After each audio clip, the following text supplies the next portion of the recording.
to discover ways to remain independent at home and in their communities. And if you are in need of skilled nursing care or residential placements, we're here to help. To learn more, call 311 and ask about New York Connects today. Thank you.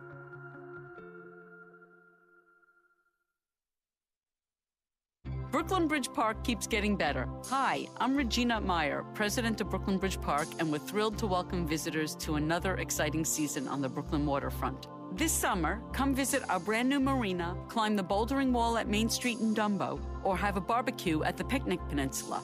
There is truly something for everyone. Visit brooklynbridgepark.org or call 311 for more information. See you at the park.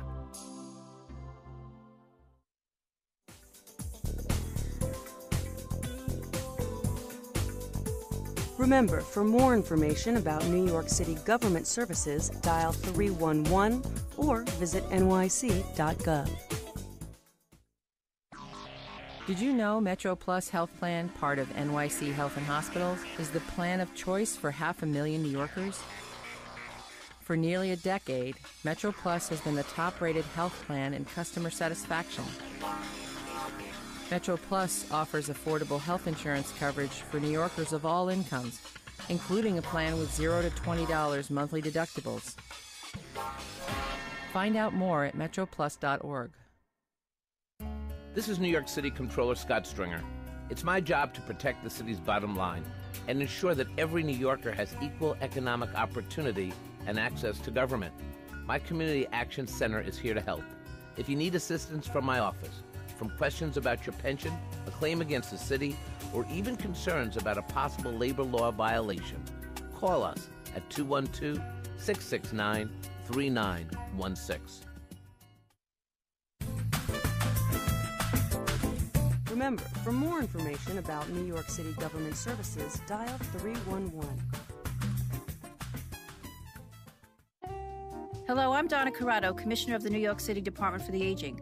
Are you age 60 or older? Our 260 senior centers offer social, cultural, educational, and health and wellness workshops, assistance with benefits, nutritious meals, and other life-giving activities. To learn more about DIFTA, please call 311 or visit nyc.gov/aging, and remember to check on your elderly neighbors, especially during extreme weather emergencies.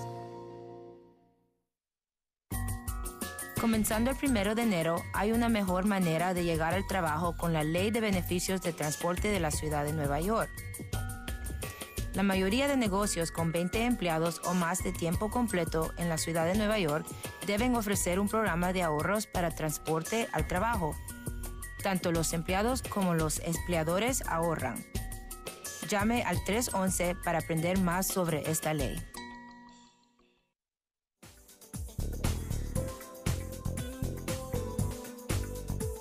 Remember, for more information about New York City government services, dial 311 or visit nyc.gov.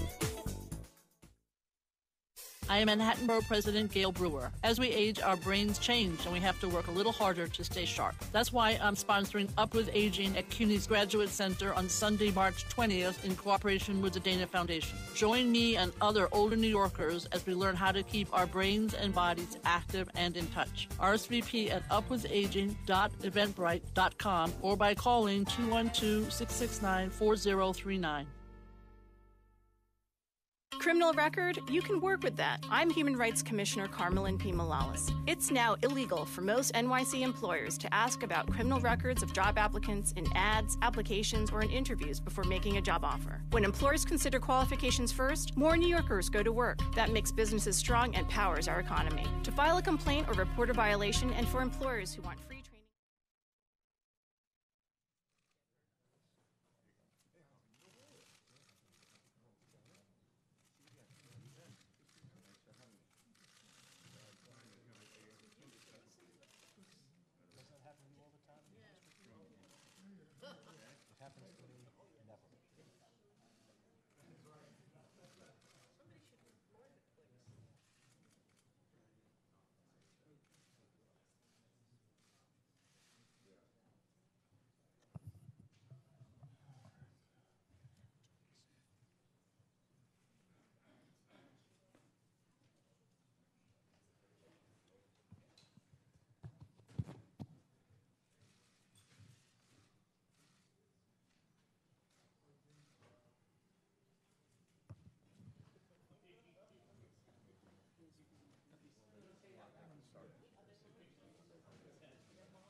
It is our understanding that Chancellor Farina is on her way. She's in the building. She's in the building.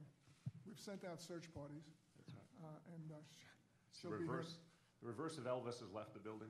Yeah, the Chancellor's in the building. She will be here shortly. We're going to give her some time to come. Okay, thank you. Mr. Chair, may I go greet your colleagues who have arrived? Please, Thank my you. guest.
Mr. Mayor, are you ready? Ready when you are, sir. Ready when I am, CB? Okay. Let me call this hearing to order. The hearing on the Education Committee. The topic would be on mayoral control of the schools in the city of New York. We are pleased to see Mayor de Blasio and Chancellor Farina here to testify. And I know I have a lengthy memo from your office, Mayor. We all would appreciate, in interest of time, if this could be summarized by you instead of reading it.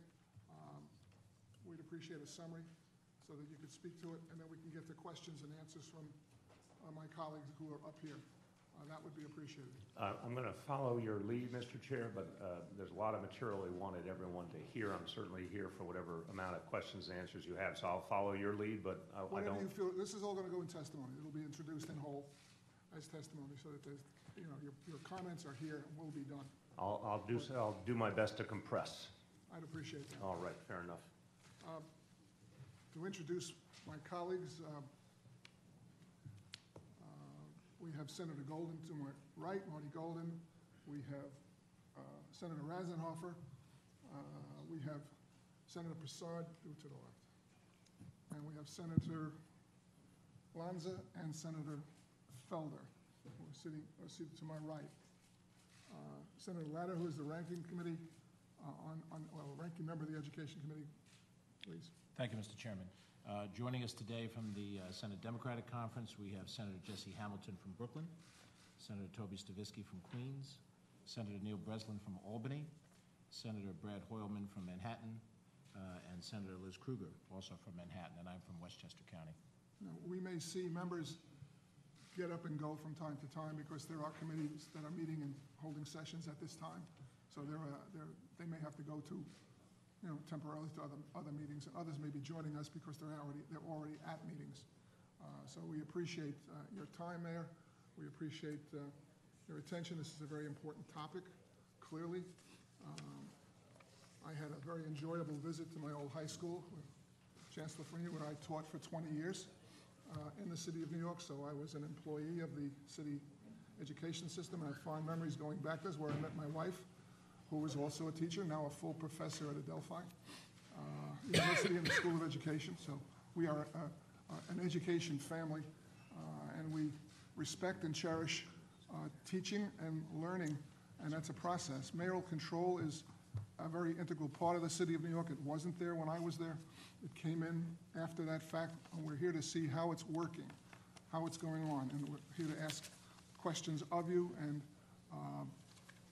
hopefully we can get to the questions as quickly as possible because there are conferences I know at 2, and session will be at 3. And I understand you have someplace you have to be earlier than that. So we're going to try to accommodate as much as we possibly can. Let me just start off with a question. There was a point in time, Mayor de Blasio, that you did not think highly of mayoral control and had said so. Why'd you change your mind? Well, first of all, Mr. Chairman, I want to thank you. I want to thank the ranking minority member, Senator Latimer, all the members of the committee. I want to thank the New York City Subcommittee, Education Subcommittee Chair, Senator Felder. Thank you for having me. And Mr. Chairman, thank you for the service you gave to the children of New York City and the people of New York City in the years you worked as a teacher. I appreciate that deeply. In fact, my voting record and my record of public statements indicates that when Mayor Bloomberg proposed mayoral control education, I supported him. Now, you know I didn't always agree with Mayor Bloomberg, but in this area I thought he was right. And I've always said I think mayoral control has to be responsive to the needs of communities, the needs of parents. I think there's a way to implement it in a particularly responsive fashion. I think Chancellor Farina has done that very effectively. But the concept of mayoral control I've supported and voted in favor of going back to when it was first introduced by Mayor Bloomberg. Well, I know you had some comments that you wanted to make, so please. Thank you. I look forward. Well, again, I want to thank all the members of the committee and thank Chancellor Farina for joining us. Chancellor Farina and I go back almost 15 years to when we were serving in District 15, Brooklyn. I was a school board member. She was our district superintendent. Just want to affirm the point that under her leadership, I think our schools are making tremendous strides, and this is now we brag about the fact it is Chancellor Farina's 50th year in education, and I think there's congratulations for that. It's a survival. That's right. And I think for that she needs a medal. Come on. I would agree with that. You should get a medal for that. But it also has given her tremendous perspective on the different systems we had. As you said, Mr. Chairman, we've seen centralized, decentralized systems, all types of systems. Chancellor Farina will attest to the fact that this is the one that she's found to be most effective and the one that's allowed her to do her work best on behalf of the children. So that's a key point that I want to make today. I have the honor of being mayor in the city with the largest school system in America. The chancellor is the head of the largest school system in America, and what we have seen in practice, to the core question you asked, is that mayoral control works. It allows us to get things done. It allows us to have real accountability. It allows us to move major new initiatives like pre-K, after-school, equity and excellence, which I'll describe in a moment. We know at this point in history things have changed from when many of us were growing up. Education determines economic destiny. Very important statistic, a college graduate today earns $1.1 million more over the course of a lifetime than a person who has not graduated from college.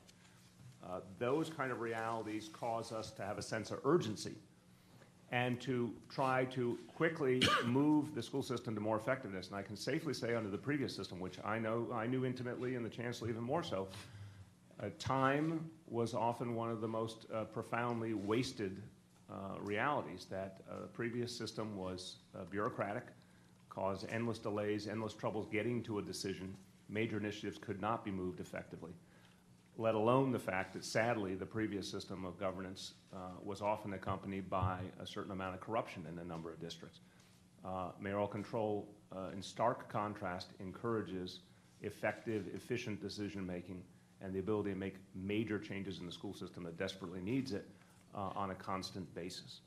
Now, I remind everyone the previous system had 32 boards at the local level with 9 members each. Superintendents reported to them. There was a seven-member central board named by 6 different entities. There was no clear line of accountability. The buck did not stop anywhere. No one was held accountable through our electoral system.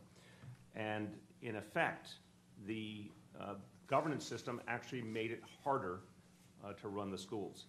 I want to just give you a quote which I think says it all. This is from the New York Times editorial board back in 1989. They say, quote, "The system has not worked well.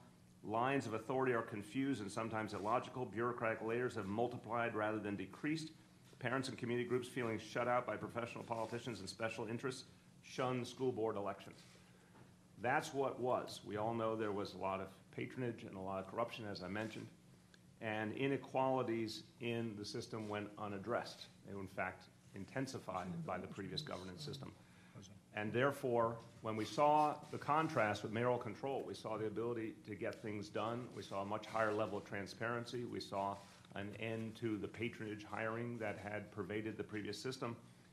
A lot of people came to the conclusion that this was the only governance system that actually worked. And by the way, I'm very proud of the fact that we've received tremendous support, as Mayor Bloomberg did before, in our efforts to continue mayoral control. We've received support from Republicans and Democrats, from business and labor, from the faith community, nonprofit community.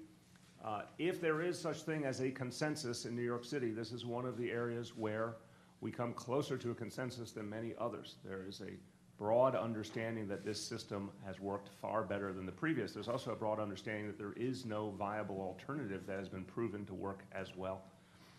All my predecessors, going back to Mayor Beam, Mayor Koch, Mayor Dinkins, Mayor Giuliani, all fought for this change. And thank God Mayor Bloomberg achieved it. I want to give you a quote from Mayor Giuliani that I think says it all. He very bluntly said when he was mayor that the board system, quote, makes no sense. And he admitted upon leaving office that his biggest regret was not having achieved mayoral control of education. Last year, he supported our effort for the renewal of mayoral control, calling it, quote, a matter of intellectual honesty. And you will remember when Mayor Bloomberg came to you in 2009 asking for an extension of mayoral control, he said that the alternative of losing mayoral control, quote, he said that alternative is too devastating to contemplate. So again, it's not a surprise that I might have had my differences with Mayor Bloomberg or Mayor Giuliani on any number of issues, but in this area there actually is striking consensus that this was something that made sense and we cannot go back from. Now, I do want to give you some of the facts of what's happened during the mayoral control era, because I think these facts are striking, because the most important thing is what have we done for kids. When we were on the verge of mayoral control being enacted in the 2001-2002 school year, graduation rate was 50.8%, 50.8. By the end of the Bloomberg administration operating under mayoral control, graduation rate had increased to 66%, and I give great credit to the mayor and his team for that. Since we have come into office, we have added to that increase in the graduation rate, another 4.5% gain over 2 years. Now, for the first time in New York City history, a graduation rate of 70.5%, the first time we've ever been over 70% graduation.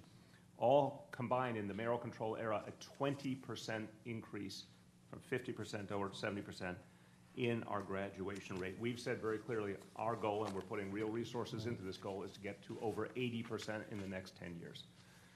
We're clear that mayoral control allows us to do big and bold things like that to greatly increase the graduation rate. By the way, because a lot of people on this panel I know have really looked at the details of education, here's another detail you will care about a lot. 11 years ago, 22% of kids dropped out of school, never came back, never re-engaged. It is now 9%, a third of what it was. We want to do a lot better. We don't want any kid to leave the process altogether. When you think about 1 in 5 kids used to disengage and never come back, and we've driven that number down substantially, we want to keep driving it down. Also, key indicators under mayoral control, attendance is improving. We're now at 92.2% citywide attendance, highest level in the last decade. Academic performance is improving. We're now, for the second year in a row, we've seen since we've been here, student test scores up in both English and math. I think people know I'm a believer in multiple measures, so I'm going to quote those test score numbers, but I'm not saying that's the only way at all to look at things. We have to always look at multiple measures when we assess. But the test scores give us one indication, and it's favorable.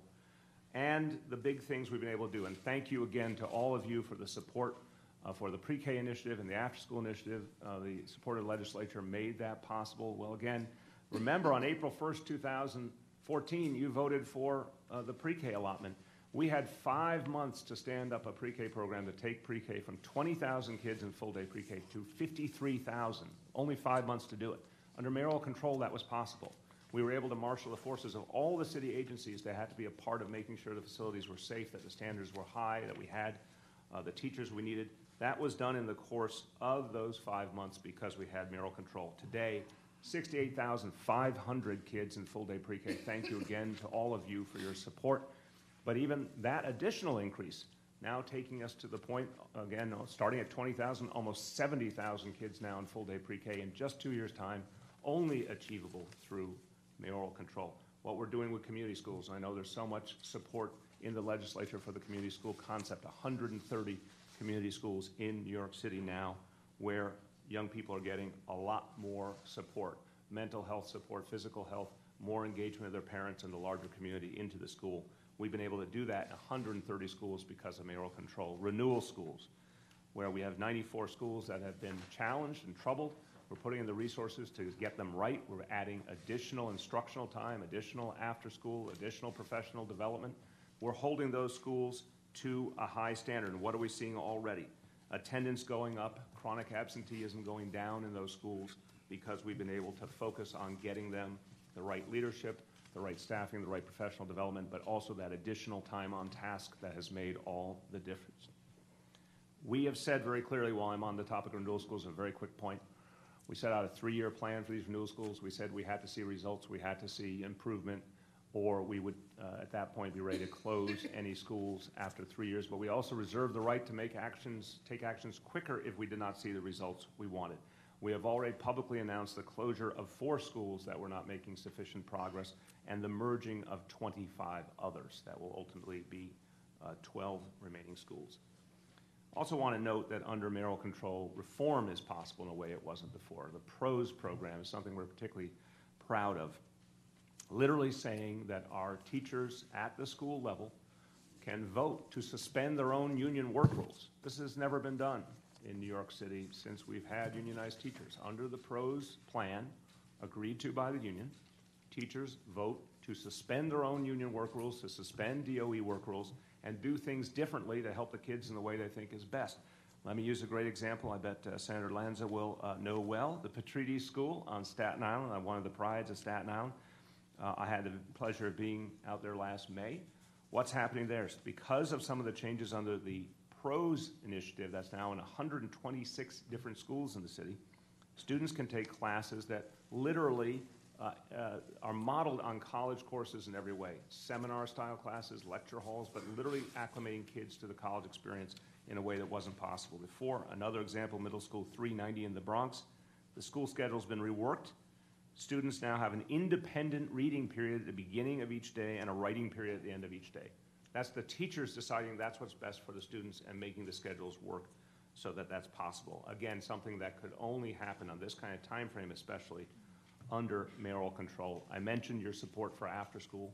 I want you to know the investment you've made has made a huge difference. We've had almost a doubling of the number of middle school kids in after school because of your support. 110,000 middle school kids in New York City now getting free after school, 3 hours a day with tutoring and enrichment. They're safe after school. Their parents know where they are. They're getting the support they need.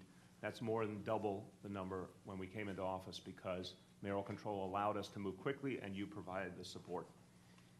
We also believe that one of the things that makes mayoral control an effective system is maximum parental engagement. I was a public school parent as recently as last June. I missed those days. The chancellor also looks at the world not only as an educator, but as a parent and grandparent. We believe in maximum engagement with parents, so we have taken mayoral control and added a number of elements administratively. We added 40 minutes every week for teachers to engage parents, and we made it a systematic thing, that we wanted to see regular and constant strategic engagement with parents. The chancellor constantly meets with representatives of parents. We have a variety of methodologies that have been created at the school level to engage parents and get their feedback and change approaches and engage them as partners.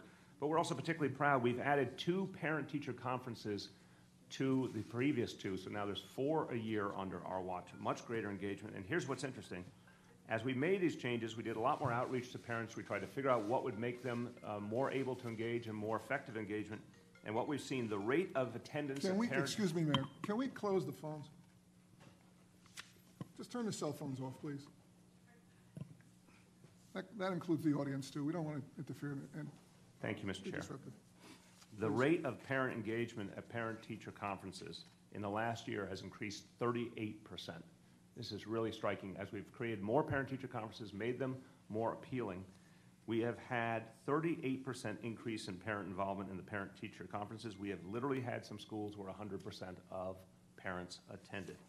And in terms of the community education councils, which are one of the great vehicles for bringing parent input into decisions about schools in a district, we have increased greatly the number of parents who are volunteering to become CEC members, an increase of 75% over the last 2 years, now to the point that we have ample number of parents ready to be a part of CECs, and it's partly because we engage them so consistently.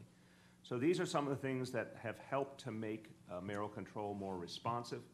I also have to note that whenever we look at a situation in a school, any potential change in a school, we send out the highest level officials to work with parents, literally up to the deputy chancellor level. When we look at a co-location or any other potential change in a school, we send a deputy chancellor, we work closely with the CEC, the panel on education policy, et cetera, in making those decisions.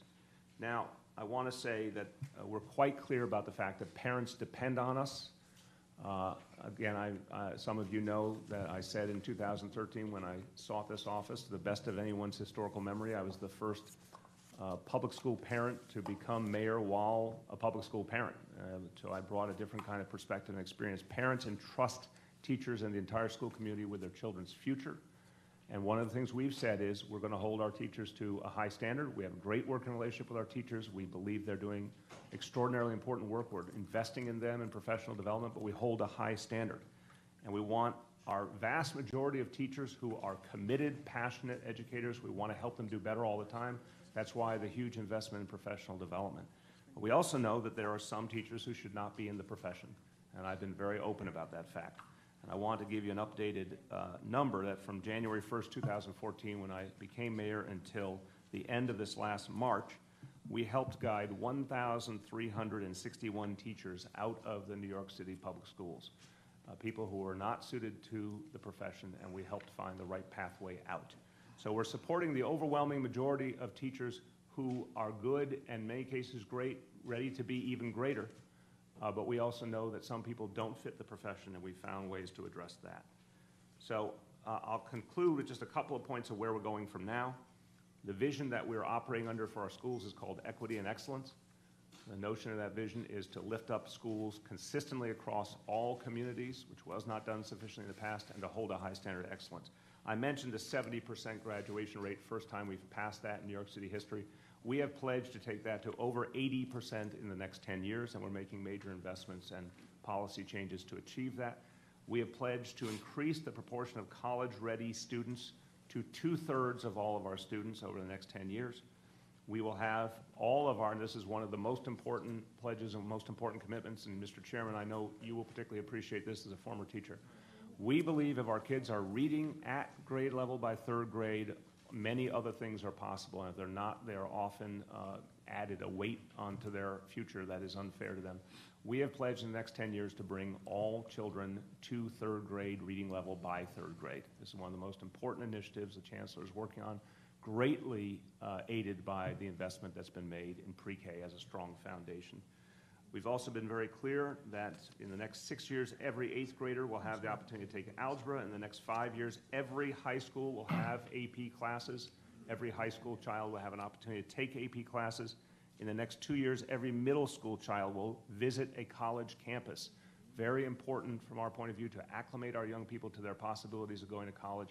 Every middle school child in New York City will be brought to a New York City college campus to be given that opportunity. And one other thing that's particularly powerful and never been tried before in New York City, a program we call Single Shepherd. This is focused on some of our most underserved communities, including District 7 in the South Bronx and District 23 in Central Brooklyn, including Brownsville, Ocean Hill, and parts of East New York. Every single 6th grade child through 12th grade child, all those grade levels, will be given a dedicated counselor, a single shepherd who is in effect a life coach, a counselor, a mentor, not just to work with them, but to work with their family members, to figure out what that child needs each step along the way to maximize their opportunity to get to college or choose another great outcome after high school. We've never had such a hands-on approach. This will be the first time we've made it this specific to help kids along the way, particularly in underserved districts. Finally, one of the other key elements of equity and excellence, computer science for all. We're integrating computer science education throughout the curriculum, and over the next 10 years, we will have the most extensive computer science education effort of any major public school system in the country. Many people in our city are excited about this.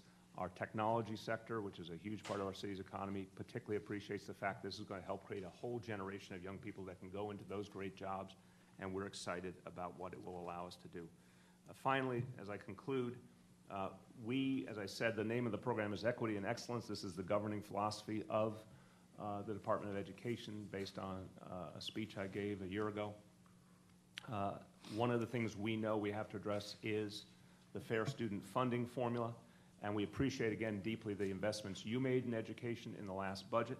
We are taking $160 million from the funds that you made available. We are raising the level of funding across all of our schools so that now the average of New York City public schools will be 91% of the fair student funding formula. No school will be at less than 87% as we go into this year. And all of our renewal and community schools will be at 100% of the standard. Next year, if you continue on a similar path of aid, again, which we appreciate, we will raise that commitment. We will get to an average of 92.5% for all schools across the system, a base of 90%, no school below 90%. Our intention is to continue on that pattern with your support, and by fiscal year 2021, all schools will be funded at a minimum of 100% of the fair student funding formula. So I want to thank you for helping us to make that adjustment, which has been needed for a long time, and will have a big impact on our kids.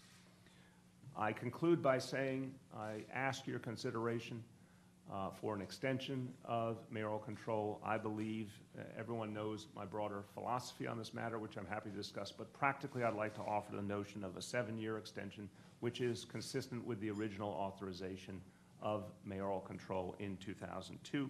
I emphasize again, I believe this issue goes far beyond any normal questions of party or ideology, because we've seen such tremendous support for mayoral control across the ideological spectrum. And again, when we see something that unites mayors of all different backgrounds, the business community, the labor community, it says something important is going on, something special, and mayoral control is allowing us to do so much for our children. So I ask your assistance, your support, your authorization of our ability to continue this work. I'm asking you to allow me to be held accountable by the people in New York City. It's as simple as that. The power of our democratic system means that I put forward a vision to the people. The people will judge me by the results. If the people don't like the results, they have a choice to hire someone else. I think that's a powerful, clear line of accountability. Mayoral control allows for that. And I ask your support for us to be able to continue our efforts. Thank you, Mr. Chair. Thank you. The line about your comment about people will decide if they like what you're doing, they'll rehire you. I think we all understand that philosophy up here on the dais. It's something we deal with every 2 years. Your comments, and I was pleased to be invited to your address on education at the school in the Bronx, and it looked very good. I heard what you said, a lot of good initiatives from my perspective. They were interesting. I thought some of them I frankly didn't think you were going to be able to do. But it's good to have high expectations and high aspirations. Quinnipiac recently did a poll that said 46% of the voters in the city of New York favored an extension of mayoral control, while 43% of the voters in New York City opposed it. You've made a lot of outreaches and you've made a lot of speeches, I'm sure, and commented all over the place. And Chancellor Farina is certainly an excellent advocate on your behalf and on the school's behalf and on the children's behalf. She does her job, and she does it very well, in my opinion. But what do you say to those parents, those voters, those people, the 43% who oppose an extension? What do you say to them? Well, look, first of all, I'd say we're working every day to show people that our schools can do better, that we're hearing the concerns. A lot of the things that, when you were there at the speech, Mr. Chairman, emanated from concerns raised to us by parents all over the city. So showing that a system that maybe wasn't always as responsive as it should have been, particularly before mayoral control was in place, is continuing to make changes. And there's no doubt that parents are particularly appreciative of things like pre-K, after school, AP for all, computer science for all. We know from talking to so many parents how much those are the kinds of things they want their children to have. But I would say we have a powerful proof point. Mayor Bloomberg ran for office seeking mayoral control, was reelected twice supporting mayoral control. I ran supporting mayoral control. Polls are polls. All of us in this line of work understand they come, they go, they're inaccurate, they're accurate, we're never sure, they're a point in time. Elections are a formal decision by the people. And now we've had 4 elections in a row in New York City that have ratified the notion of mayoral control because the candidates running believed in mayoral control.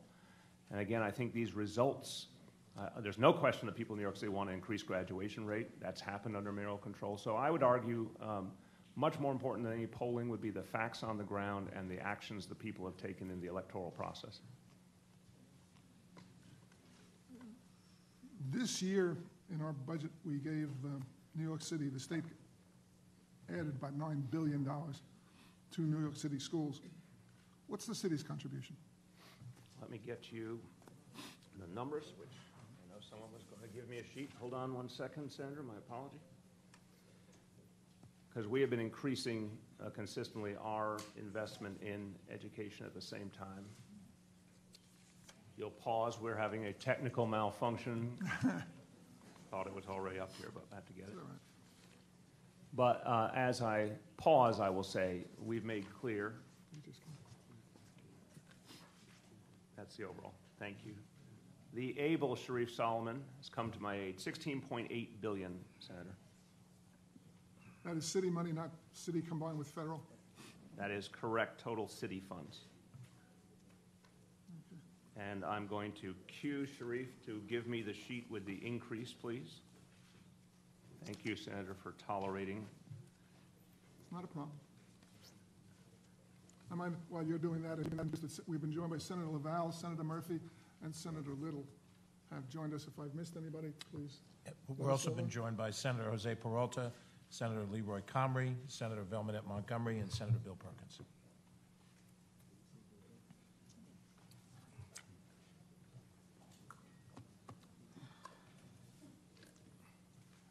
The high schools, I am told now, are allowed to set their own admissions criteria. This seems to have resulted in some schools having a lower enrollment of students that might fit poverty criteria, and other schools having a higher enrollment.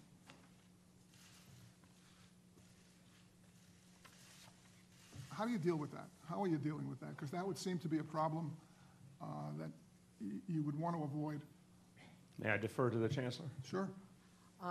Actually, it's not about setting their own criteria. They have to apply. The enrollment office is very heavily involved in what criteria high schools set up. This year alone has been the highest percentage of special needs kids being accepted to screen schools. Students who we think will be successful in those schools, particularly if they're CTE programs. There's an advantage for students to be in CTE programs, so we've made that equal across the board. So no school can change their admissions procedures. Many of the high schools are zoned. They're locally, particularly in Queens. So anytime they want to make significant changes, it has to go through the Department of Education. And we're heavily monitoring for diversity. But diversity is not only one dimension. It includes English language learners. Keep in mind also that some of our high schools are particularly set up for new immigrants. Our international high schools are specifically set up for new immigrants. We have CT programs that if you're interested in plumbing, engineering, you have to have an interest in that. So this is not a way to have select students in certain schools.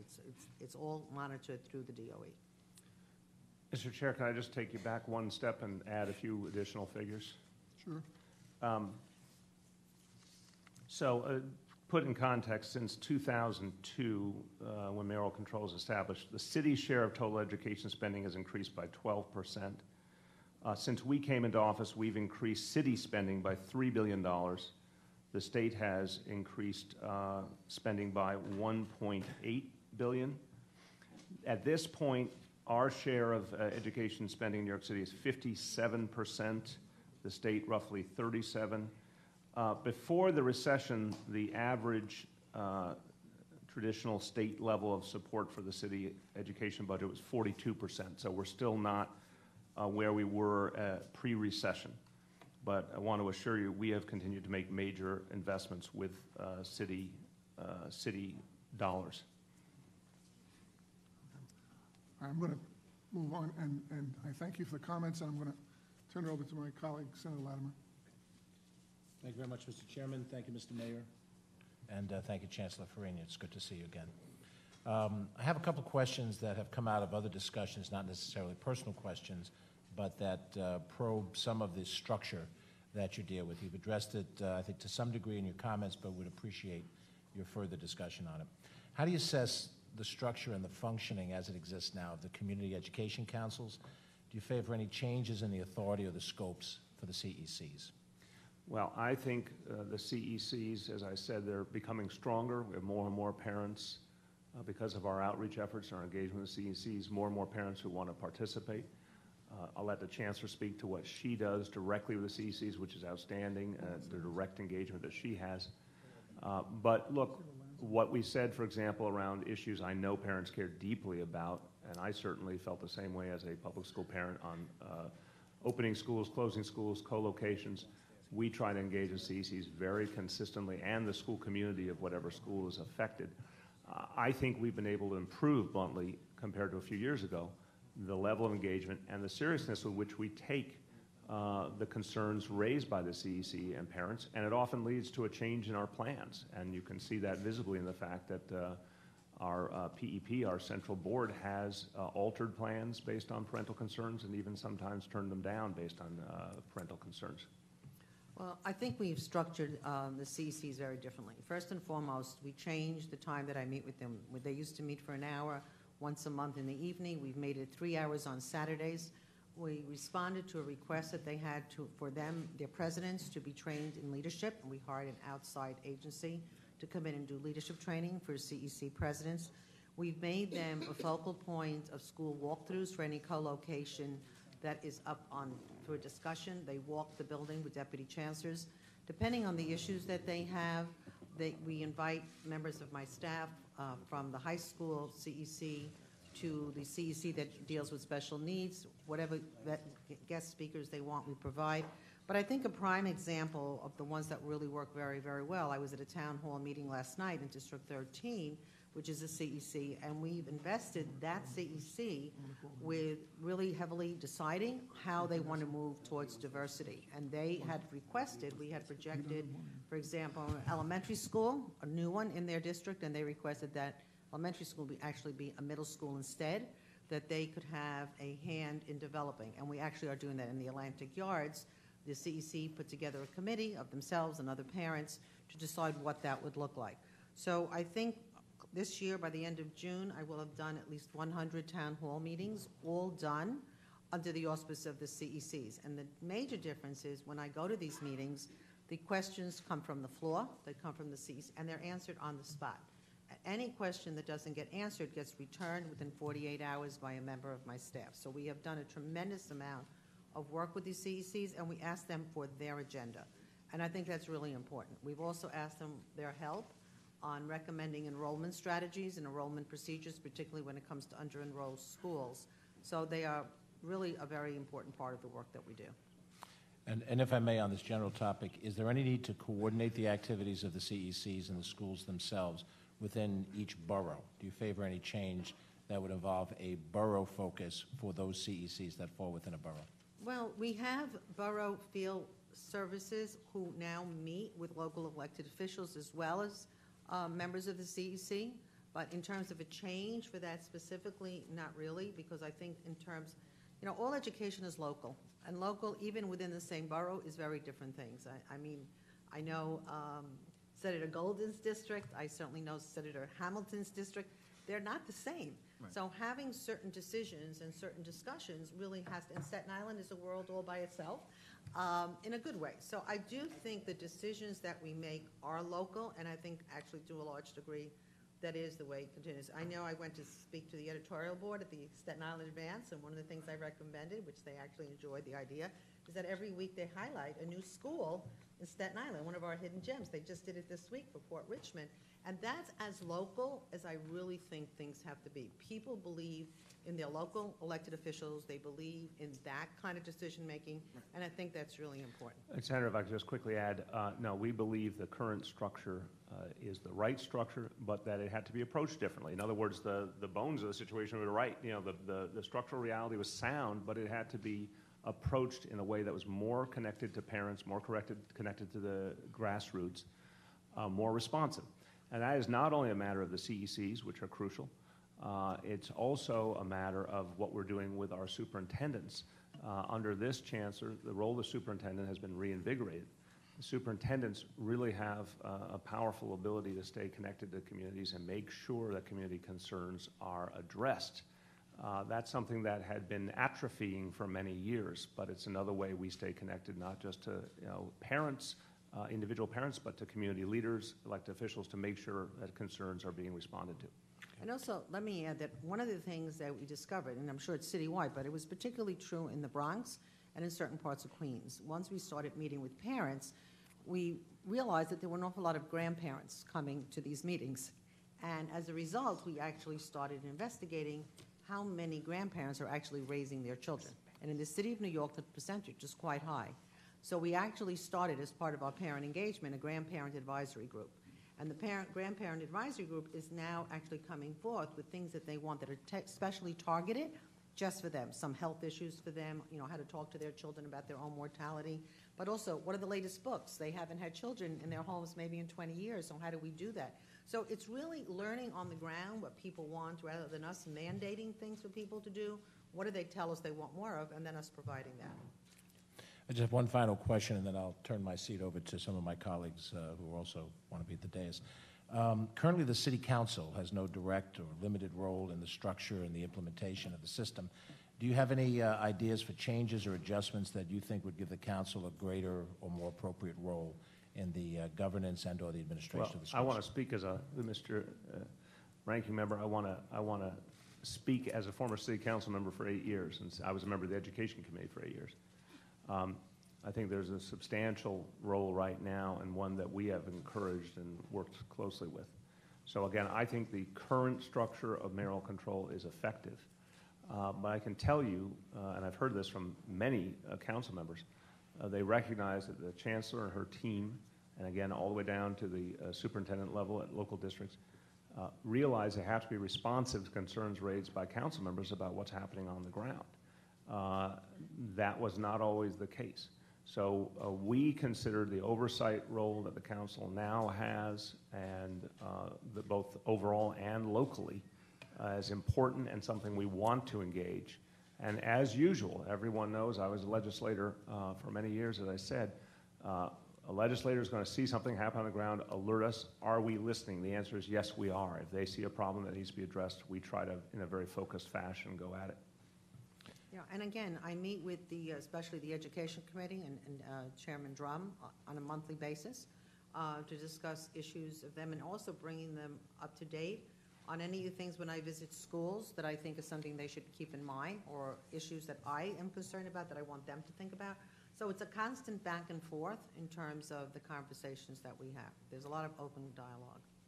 Thank you both very much. Thank you, Mr. Senator. Senator, Mr. Chairman. Thank you. Senator Golden. Thank you, Mr. Chairman. Thank you, Mayor, for being here this morning, and the Chancellor, and of course your staff for the good work that they're doing. I think the Chairman led up to an issue on transparency and trying to figure out how you traverse the system, how much money comes into the system, how does money gets distributed within the system. And you have to be a pretty good financial expert to try to figure that out. It's very difficult on the websites to figure out how the money's coming in and money's going out. And I just want to move over not to the operating dollars, but to the construction dollars, the SCA and the facilities.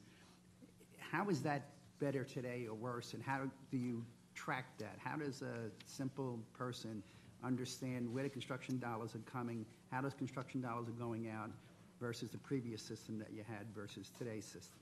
Well, the first thing I'd say is that, one, we believe in transparency. We want to always work with you and your colleagues and all local communities to improve transparency in any way we can. But the proof is in the pudding.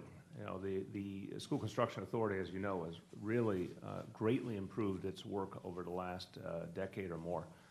And the amount of output now and the speed with which they're able to complete projects it's just night and day from the past. So the constant creation of new school facilities is the best evidence in the world. But if there's ways that we can better show that trajectory, we're happy to do it. We've continued to add resources into the School Construction Authority. We have a very aggressive building plan to address overcrowding realities in many districts. But I would say, you know, as with everything we do with our city budget, we try to regularly report to the people what the actual impact of the dollars has been, and we want to find ways to make that as clear as possible. Well, we do have, obviously, I represent Brooklyn, and Chancellor knows it well, District 20, 21, 22. District 20 obviously is severely overcrowded. We put a tremendous amount of money into District 20 in building new schools and additions, and we're still the most overcrowded school district in the city.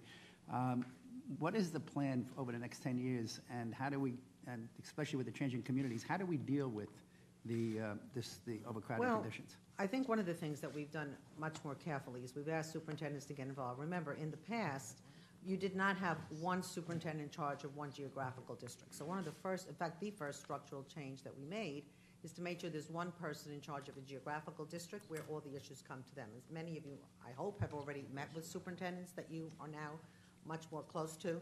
But I think also in District 20, there had been a particular issue that where we had land, and I think also Senator Montgomery probably is aware of some of this as well, parents did not want to cross certain streets. In your area, they don't want to cross 3rd Avenue, and yet some of the land is on the other side of 3rd Avenue. So some of the discussions that we particularly are doing now with your CEC is to talk about how do we change people's minds about where good locations may be and who would be the right students to go in that direction. So I do think that's one of the conversations we're having certainly with Karina, the superintendent, and that is how do we do that with parents and how soon can we get it done? But there are some particular situations that we're thinking about for District 20. If you can, I'd like to have a breakdown if it's 20, 21, and 22, and we get an opportunity as to what your 10-year plan is for the construction, the SCA, and how we're going to deal with the overcrowding and the changing communities. I think that's important for me. I guess it's important for all of my colleagues that are from the city of New York, but specifically in my communities because of the overcrowding. Senator, could I just jump in and just give you another fact here? We just, as you know, we just announced our executive budget, and now the current capital plan for the SCA is at $14.9 billion. That runs through fiscal 2019. It is now pegged at 44,000 new seats. Obviously, your district is going to be one of those focal point areas. And we, in the last budget that we just announced, added 11,800. So that 44,000 includes an increased commitment of 11,800 seats over just the next few years. Then we're going to have another capital plan behind that, of course, that will keep going. But I want to say personally, as you know, I know your district well, and I served a neighboring district in the council, and I know you're in a very popular part of the world. and we've seen an explosion in the school community there. We had great response on pre-K. We were able to constantly add capacity. We're going to keep doing that. So I just want you to hear my personal commitment that we know the city has changed in many ways. The demand for school seats is different than what it was even 20 years ago. We have to constantly make adjustments. The good news is, as we saw with pre-K, we were able to very rapidly make those changes, in part because we worked with religious schools, charter schools, community-based organizations. We were able to do a lot with pre-K and with after school, even outside of the traditional school buildings. But we know there's also a real need for additional, just traditional public school seats. So I want you to know it's going to be an area of continued investment. The areas that, thank you very much. The area of concern, obviously, in communities like myself and that I represent and others, obviously, is how we're going to deal with the gifted and talented classes seem to be reduced, not increased, and there seems to be more requests for them in my community. There also seems to be, how does that work into our STEM programs and our STEM programs across the city? How are we putting more emphasis on our STEM programs and making it more ability for, or more opportunities for the families and the children to be in these STEM schools? Well, the STEM programs, we developed a framework for STEM education. We now have a program that starts STEM in kindergarten all the way through 12th grade. We have put out training programs last week, the week that teachers were off. We had 400 teachers who came to STEM training at Stuyvesant High School, many of them elementary school teachers. STEM is not a separate subject. It's not you go to a classroom Correct. and you get STEM. It's how do you infuse STEM into everything you do. I know in your district they're having Estuary Day, I think a Saturday or 2 Saturdays now, because I know I'm going to be there. So how do you combine that with your science classroom, with your arts classroom, with your English language arts classrooms? So it's how do we train teachers to use STEM in every facet of their lives? It's why you want a maritime middle school, right? Why you have a harbor school. So I think it's really, well, how do you look at this from K all the way to 12? And how do you retrain teachers who maybe haven't really been exposed to any of this? And also, how do you use technology in a creative way so that all students have access no matter what neighborhood they live in? But more importantly, I think the professional development that we've done for teachers. Last year, we had a one-day training session on STEM. 1,000 teachers showed up. And this summer, we plan on having 2 weeks of STEM training for teachers citywide, elementary, middle, and high school. So it's a big emphasis. It's not a room in a school. It's how do you get a school to change. The Brooklyn Navy Yard, for example, is one of the places that's going to be one of our STEM hubs. And we have 5 high schools that are heavily involved in that, but we expect all the middle schools to be connected to that, and then the elementary schools to be connected to the middle school. So it's a very big effort, and it's going to be comprehensive. Staying on that course, if we're going to do the school construction and we're going to build new schools, hopefully a number of them will be STEM schools going into our community so our children across the city have opportunities, especially in districts where they are severely overcrowded. They need a balanced system, so I would hope that we would do that. Can I just add, absolutely, and say this? And the AP courses obviously lead up to that. They have the STEM courses. It's easier, obviously, for the children to get through the AP courses as well when they get to the high schools. But go ahead, sir. No, Senator, you're totally on the right target. The first Computer Science for All, which again we're doing working very closely with the technology sector in the city, that's going to pervade the entire curriculum of the school system. But second, we are going to be investing a lot more in career and technical education because we believe, even though we want every child to have the opportunity and the chance to go to college if that's right for them. First of all, a lot of kids go to a career and technical education program and go to college. Some kids go to a career and technical education program and go right into a career. And interestingly, technology is one of the great examples. With just a 2-year associate's degree in a STEM subject, you can, in many cases, go into a good job in our technology sector, and we've been supporting CUNY's efforts to expand those initiatives. But my point would be, as we expand career and technical education programs and career and technical education high schools, standalone programs, standalone high schools, more and more of those are going to be in the kinds of areas where the economy is going. It's obviously technology, it's life sciences, it's healthcare, it's film and TV. There's a whole host of areas that we can see our economy strengthening in the city. So you're going to see more of those like P-Tech. You're going to see more of those standalone STEM-oriented high schools and STEM-oriented programs because there's huge demand, and they're also the best way to get our young people to good jobs. And I will also say that one of the best partners that we've had in this work is actually one of the Brooklyn institutions, Kingsborough Community College. And they are partnering now with a tremendous amount of our middle schools and high schools. And also, when you want to attract parents to certain high schools, and I'll use as an example John Dewey, which was under-enrolled for many years, and now because of their CTE programs, they're starting a STEM program, they already have a culinary program. We're trying to bring more programs to them. They're seeing a real increase in their enrollment. So I think this is all the way of the future, people, and also gives students options. You know, you go to high school to go to college. No, you go to high school to get a really good education, so then you have choices. And your choice is you can go to college and then get a job, or you can go, and join a union, which gets a good paying job. But students should have options, and this is part of what the work that we're trying to do, particularly with CTE. I want to thank you I'm going to move to another area real quickly, is the homeless families. And we've seen in my community, moved a group of homeless families in from the Bronx. When you move families into a community, you also impact those school districts, and therefore you're denying the kids that live in the community the ability to get into the school, and you're really upsetting the family structure if you're moving them too far out of what their school system is. So I want to thank you for doing that. You worked with our community to make sure that we got those kids back to closer to their school districts and back to their school districts. Do you have a plan to do that in the future to make sure that we're not impacting schools that we're moving families into, but making sure we keep those kids close to their school district? Exactly right, and thank you for your focus on this, Senator, and for working with us. The biggest element of the plan is to reduce homelessness. Definitely, and you're on your way of doing that. And we feel proud of the fact we've stabilized the situation. We want to go farther, but to prevent it before it happens. But then you're right. When we have folks, God forbid, end up in shelter, let's do the logical thing and at least make that shelter as close to the home community as possible. That's not how the system was oriented for years. We're retooling it in that direction rapidly. But the other thing we're recognizing is while there are kids who, very sadly are a distance from their home school district, it's our obligation to provide them direct transportation. So we started, in fact, a specific school bus service to get those young people to their schools so they didn't have huge commutes on public transportation. But further, we just added to this executive budget just in the last 2 weeks over $10 million for direct tutoring efforts and attendance-oriented efforts in the shelters. So we understand if a child's gone through that kind of dislocation, that the odds start to go up that their attendance might get questionable or their academic achievement might suffer. So we're literally going to put attendance specialists and tutors in the shelters in the after-school and evening hours to work with kids, to make sure they go to school, to make sure they're doing their homework. Very hands-on focus.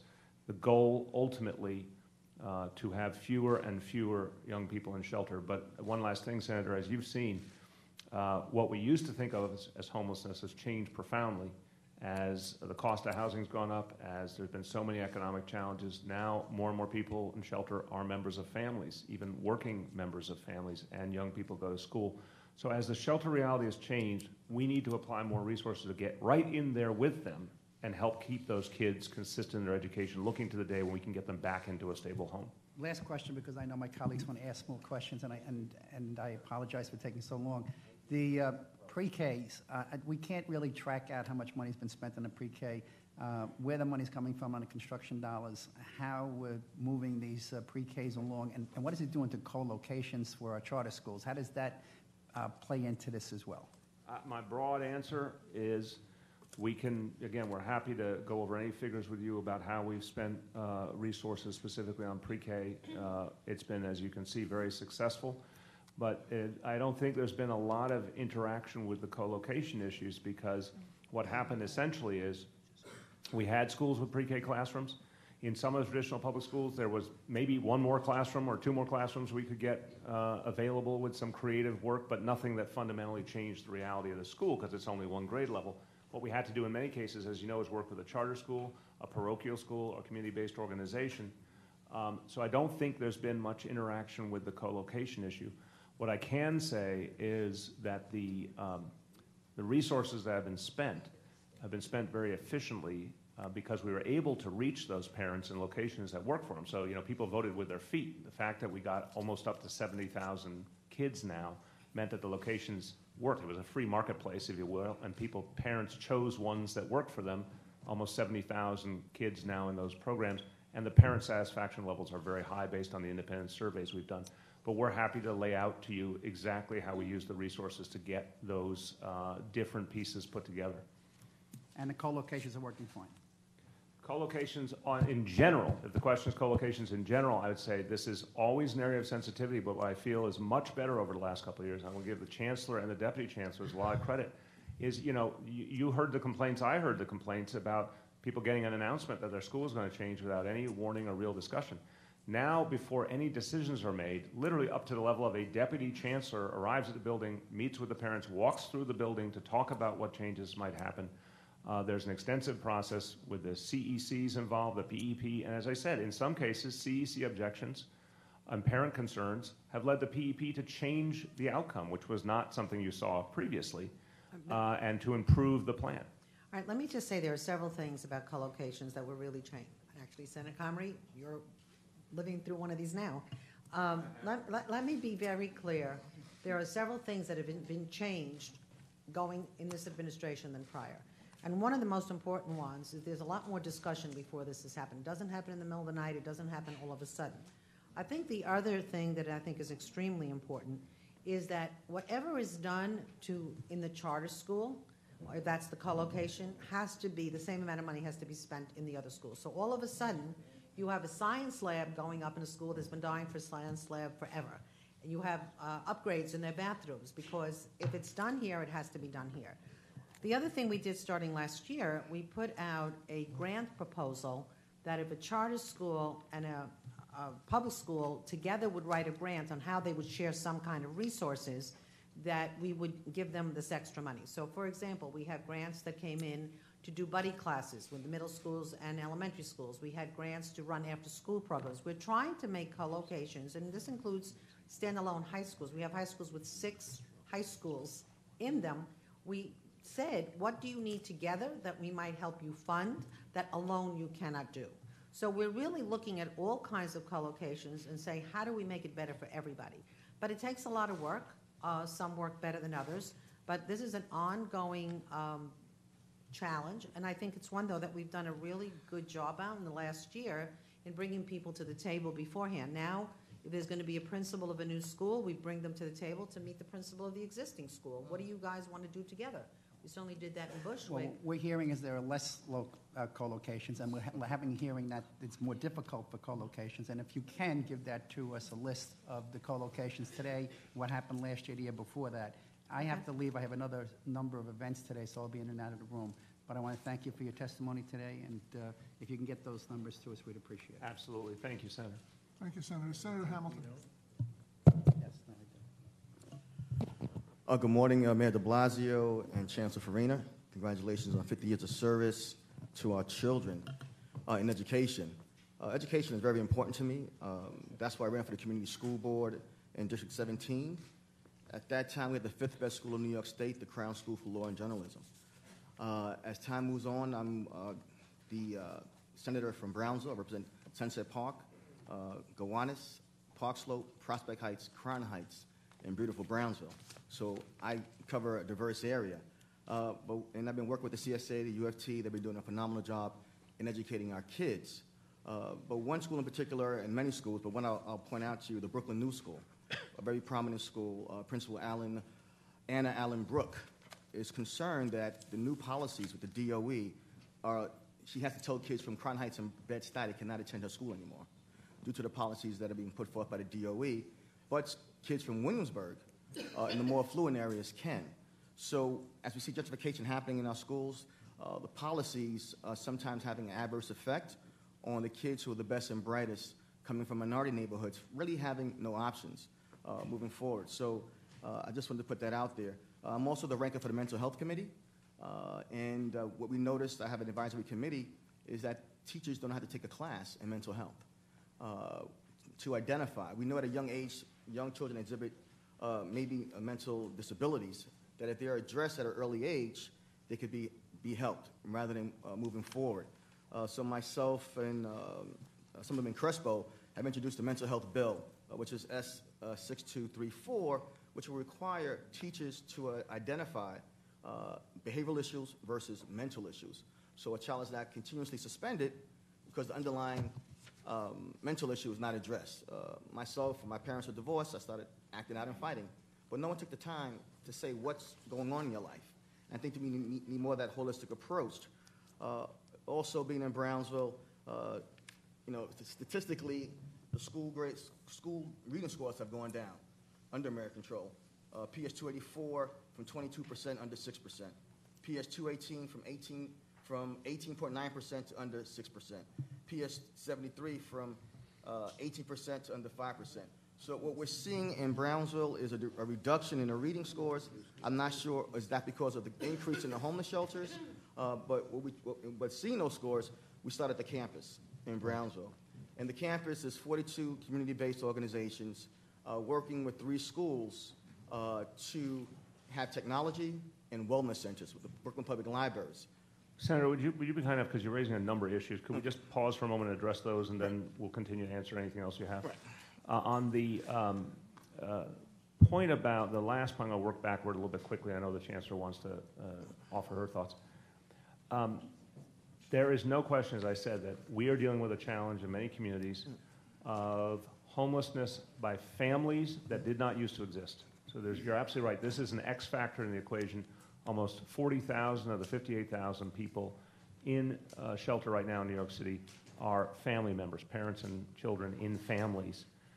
That is putting a stress on particular districts in particular. That's why we're trying to add resources and approaches to address that. Now, but I would not agree with the idea that because some schools might have had some problems, that suggests that overall the strategies that we're putting in place aren't working, because I think the overwhelming evidence is that there's movement forward in the school system. Oh, no, you're doing a great job, but we can always just fine-tune it a little bit. There's no question. We have a lot to do, and I want to note, that's why I raised the Single Shepherd Initiative, for example, which Brownsville will be one of the leading-edge areas for. Mm-hmm. This is trying to change the rules of the game entirely to say that a family and a young person will have support, direct, consistent support. The same exact individual will be with them from 6th grade all the way to 12th grade to help deal with any of the issues that come up, keep that child in the right place on their path forward. So we're making a number of investments, as I mentioned, the investments in the shelters. There's no question when I talk about equity and excellence, that is a living, breathing idea that whenever you or anyone else identifies an area where we're not seeing sufficient equity, we need to go right at that. That's why we're working to change the numbers on the Fair Student Funding formula, et cetera. But I would say the broad strokes on graduation rate, on test scores, although as you know, I believe in multiple measures, test scores are only one indication, but we have so many pieces of evidence that something is moving across all communities. Right basic plan, a lot more to do, and a lot more fine-tuning, as you say. On mental health, I want to, first of all, I thank you for your focus on it. I want to thank your wife also. Well, that's where I was going to go. Drive NYC, yes. I thank my wife every day. Okay. And that's a very wise position. Mr. Chairman, thank you. You're right. I came to that realization early in marriage, sir. So I was going to say, I also know that our anniversary is May 14th, and it's 22 years. So I wanted to just know I'm prepared. When we looked at the mental health challenges of the city, Charlene rightfully decided we needed to literally create a system. We have, a healthcare system, but that means physical health. Right. We do not have a mental health system. Right. The audacity of what she's doing, and I have immense respect for it, is she is saying with her Thrive NYC plan that we're going to create from scratch effectively. We're going to pull together a bunch of pieces that exist but are not a system and create a system, give it the resources it needs, but the schools are a crucial piece of this. Right. The 130 community schools, for example, all have mental health as one of the components that we're going to be adding into them. We believe that mental health services need to be available early. Right. To maximize exactly what you said, catching the difference between something that might be a temporary challenge and something that's a more profound challenge that needs to be addressed. And that's one of many things we'll do on mental health at the school level.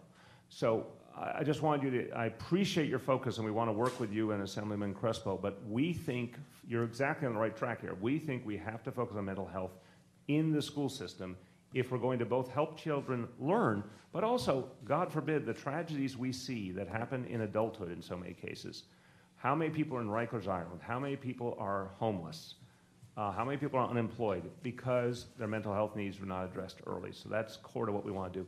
Finally, as I'll pass to the Chancellor, On the question of the Brooklyn New School or any other school, again, our equity imperative is we do not want to see any formula that advantages one group over another, particularly folks who are privileged over folks who are less privileged.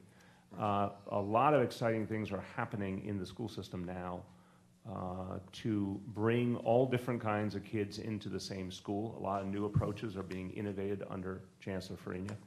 But if there is something, and she knows Brooklyn New School quite well for years, if there's something there that's happened that's causing an inadvertent outcome, we obviously want to work on that. So I just want to thank your wife, the First Lady. I met with her a year and a half ago, and she had this initiative for Thrive NYC and for mental health.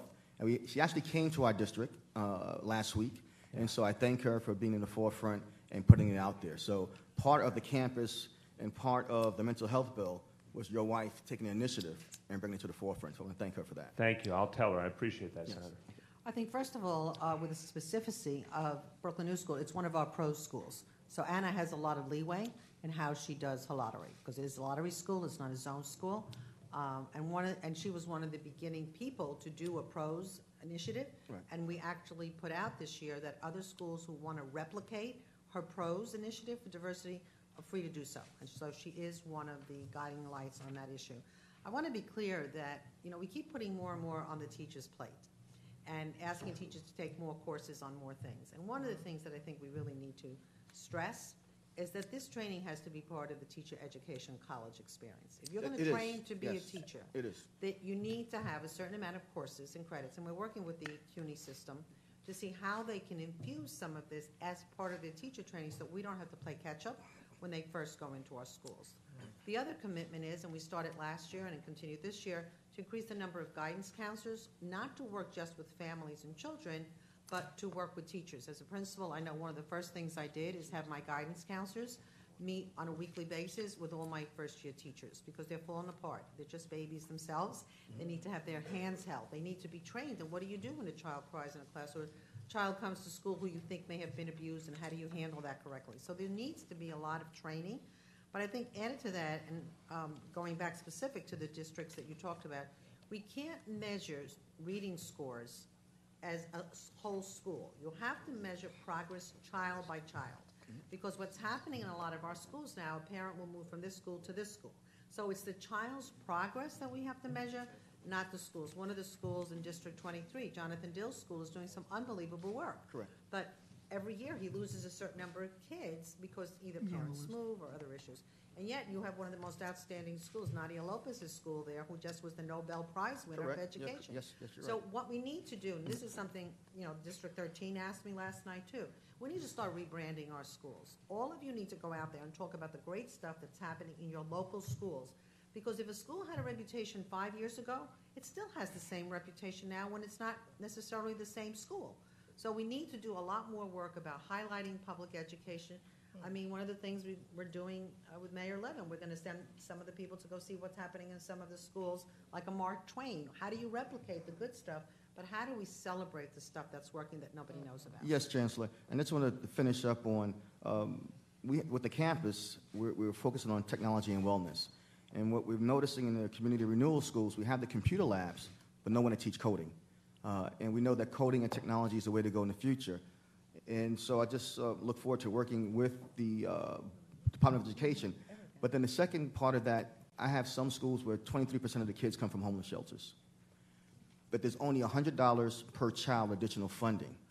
So the question is, how do we guidance counselors are great, but we need social workers and psychologists in those schools because coming out of a shelter, you can have depression, anxiety, so many different mental illnesses, just the traumatic effect of being homeless. So I just wanted to find out if we're going to put a mental health percentage for children coming from shelters, children whose parents are incarcerated, children who are chronically absent. So we know the catchment area, the pool of students who are at risk. And I just think we should be putting more resources at that risk population overall to make it happen. And as we know right now, Brownsville has a lot of children who go to school who wind up incarcerated.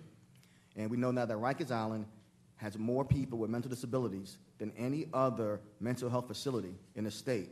So we have people who need mental help, in a debilitating environment, not getting the help they need, and it all stems from the classroom. I'm not saying from the classroom, but identifying these kids at an early age. And so that's why I'm really pro on mental health. I'm really pro on Thrive NYC to change the system in that we get these kids help at an early age. Well, Bill, let me just say three things quickly. In this budget, there is, depending on the number of homeless students, there's an uptick in schools' budgets to be able to deal with that issue in a different way. So that's number one. Number two, when it comes to Rikers, after my second visit there, we embarked on creating a committee to make major changes. So, for example, a year ago on Rikers, and I'm talking about the teenage center, more or less the middle school and high school part, the students were only in school 3 hours a day. Well, what do you do the rest of the time? So we increased the time for those students to 5 hours a day. We created a professional development plan for all the teachers. We now have what we call a master principal in that site.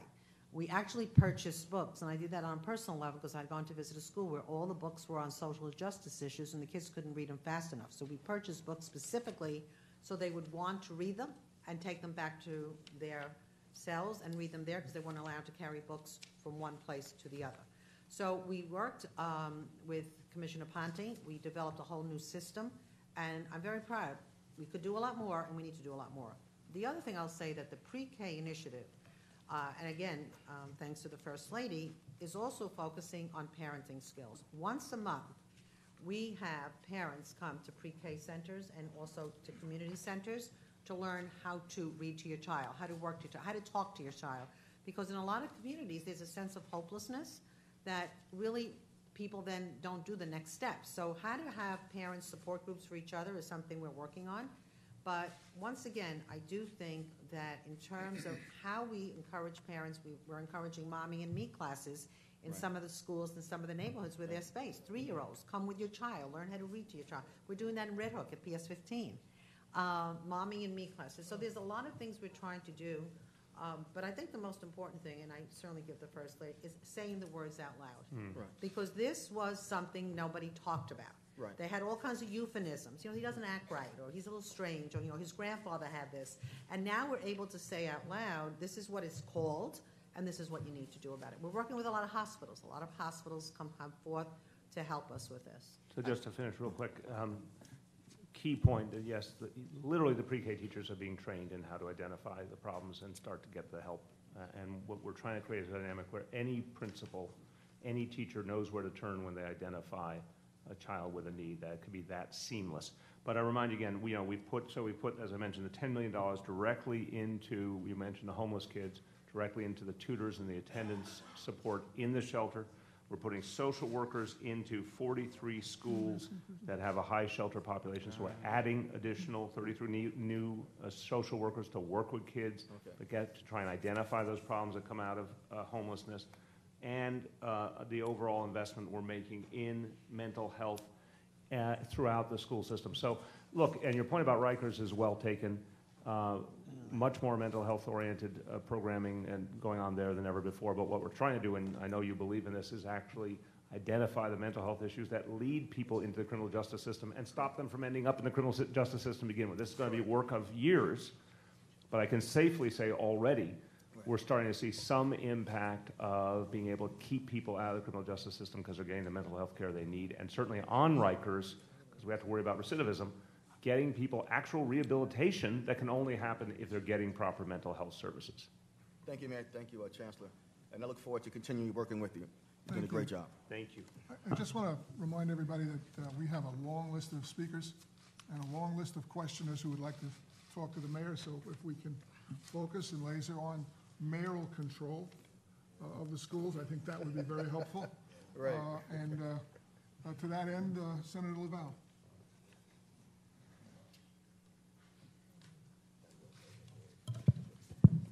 Nice to meet you. Good to meet you, Senator. I attended kindergarten at PS 29, so I know that's... In Brooklyn. In Brooklyn. Well, that's my old district, and that's her original school where she taught. That's right. Yeah.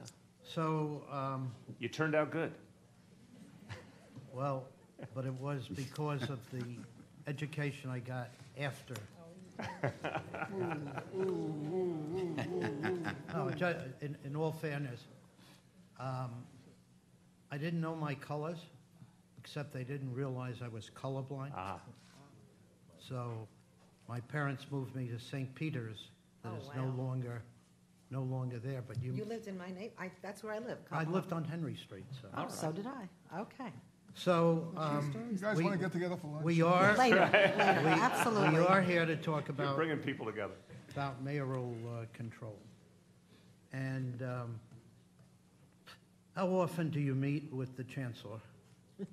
Average is every week, but we talk in between a number of times, and there's all sorts of special meetings that come up, Right. typically once a week. So the last time you met, or do you remember what the agenda was? Multifaceted agenda. We talked obviously about a lot of the issues that would come up here.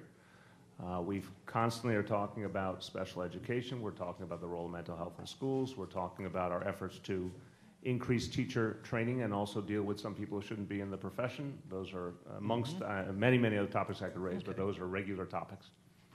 Just offhand, how much of your time do you spend on education issues? It's a big piece of the time and energy I put in because it is central to the budgeting process, which is a lot of my time, central to the process around the state of the city, which is our vision for the city each year. The regular meetings with the chancellor. I visit a number of schools, obviously including our pre-K effort. When pre-K was being constructed, it was something separate from whatever I did with the chancellor. I would have several meetings a week on the construction of the pre-K initiative. I did a lot of separate time on the construction of the after-school initiative. So I could try and come up with an exact figure for you, but I would say it's a very central part of the work I do. Okay. And how do things come into your office? You were a former city council member, so I'm sure your colleagues feel instead of calling the chancellor up, they call the mayor up. And I see you have a smile on you. I have a smile because, yes, my former colleagues feel a great deal of comfort telling me what's on their mind. But they also, I can say this objectively, because I've heard from members, Democrat and Republican, every borough, they have a lot of comfort in the relationship with the chancellor, so there's a huge amount of connection she has directly to them. It's not so typical that a council member would come to me on a specific school issue locally. It's usually the bigger substantive issues. But, having been a public school parent, having been a community school board member, I still am in touch with a lot of parents who give me their feedback. A lot of people I see just walking down the street or I know from my neighborhood and from other parts of the city. So I think the fact is I don't get into the minutia, but I do think I have a substantial feedback loop to hear what's working and what's not. So as I was just coming into the hearing, discussion was had on numbers, how much state aid you get, how much you spend, and et cetera. And the city is in a very excellent position since it could use general resources, and we've talked about that with mental health, and you have really had a good focus on that. Lunch, making sure that children have lunch. I assume that children at home are not being abused, that the special ed process is working properly, et cetera. So can you talk about some of the other resources, government resources, that are used to deal with the totality of the student? Yeah, I think I'm going to try to answer properly and tell me if I'm hitting the right mark here. We do try to think as a government across all the different departments and agencies. So, for example, when we put together pre-K, the only way pre-K could be together, and I thanked your colleagues, I want to thank you as well for the support for the pre-K initiative, because it's, as you know, it's being noted all over the country. The biggest city in the country was able to do this in 2 years, get up to full-day pre-K for almost 70,000 kids. Well, that was because the fire department helped us do it, the health department helped us do it, the buildings department helped us do it. They all had to play a key role in making sure the health and safety and the right dynamics were there. Obviously, Department of Education and other agencies as well. So we do try and put a focus on education that says, any agency that has a role to play in helping us get something done in terms of our kids would work together. We did that with the after-school initiative, which is Department of Education, Department of Youth and Community Development, many nonprofit partners, as I said earlier. Religious schools have been our partners. Charter schools have been our partners in getting things done like pre-K and after school. So we do try and come up with a, if you will, a coalition effort to get these things done. To the way you prefaced the question, I'd say we have a lot more work to do. I'm not here to suggest everything's perfect in New York City. We've got a lot more work to do. But I do feel good that the entire city government understands that education, I think I can safely say, when I put myself forward for this office, I said pre-K was my #1 initiative. Education is the issue I focus on the most. And I think that has permeated our administration in a favorable way in the sense of agencies know that if they have a role to play, it's a high priority. I just want to add that there's another thing that I think is really helping us. We have become a center that other people want to learn from. So we just hosted 140 superintendents from around the country, which makes us a very good city to apply for grants. So we're applying for grants on issues that we want money to come from the outside so we don't have to use our own resources. So we've got a major grant to do leadership training. We work closely with both our unions, CSA and U of T, in ways that allows us to leverage more money. So they're helping us, for example, on the renewal work. So I think it's not just about our budget, but how do we combine monies, and how do we also say we in New York City are ahead on the community schools, the renewal schools. So we take visitors. We just had visitors from Yonkers, from Rochester. How do we use the city as an example of what is being attempted so other people will want to do it, so then we can apply for grants and say, because we're being used as a model, we should have more money. Right. A lot of good stuff goes on in the city. Not the only thing, but good part of the time, it's the failing schools that hit the newspapers with great repetition. So this goes to mayoral control. What are we doing to really deal, and no one has mentioned, maybe the chairman did, but I haven't heard, what are we doing about reducing the number of schools that are failing that allow a lot of our students to fail? Well, I'm very focused on this, as is the chancellor. So we have 94 schools that we put in that category. We call them renewal schools. We are doing everything that we know to do to get them to be strong again. Many cases, new leadership. I think 33 new principals. 33 new principals in the 94 schools. Bringing in many cases, a master teacher, model teacher, teachers who are exemplary to help bring up the whole effort, more professional development. We've seen an improvement in attendance. We've seen, in many cases, a real improvement in the school culture and the capacity of school. Now, that being said, I put forward this vision a year ago. I said we were working on a 3-year timeline, that they had up to 3 years to prove that these investments and the changes in leadership, et cetera, were making an impact. But I reserved the right with the chancellor to make changes more quickly. So in the case of 4 schools that were on that list, we have moved for closure already. We've initiated the closure process. In the case of 25 schools, we've initiated a merger process. Many of them have become very small over time, a little bit of a chicken-egg dynamic. They, the previous administration obviously really amplified the small school approach, but sadly, in the case of a small school that then was struggling, parents voted with their feet. And so the attendance, or the level of the student body got so small that they really couldn't be functional. This is something the chancellor focused on, the need to merge some of these schools as part of fixing them. So we've started aggressively on that route. But I think the good news in this is that we see a number of these schools starting to improve meaningfully to keep to that timeline we set out. When we get to that 3-year mark, the ones that have continued to improve, we're going to raise the standards again on them. We're not satisfied with just getting somewhat better. We're going to keep picking that pace up. For the ones that don't make it, we're going to closure. We've been very clear about that. Are these in poor areas? The vast majority are. Poverty does make a difference, but I think more importantly, So and I want to be very clear. Could you give me a number out of the 94? the number of the 94 that are in poor areas? Yes. Well, I think we will give you an exact number. I would say, the caution I want to make is there are some schools that may not be physically in an area that is considered poor, but a lot of the students happen to be.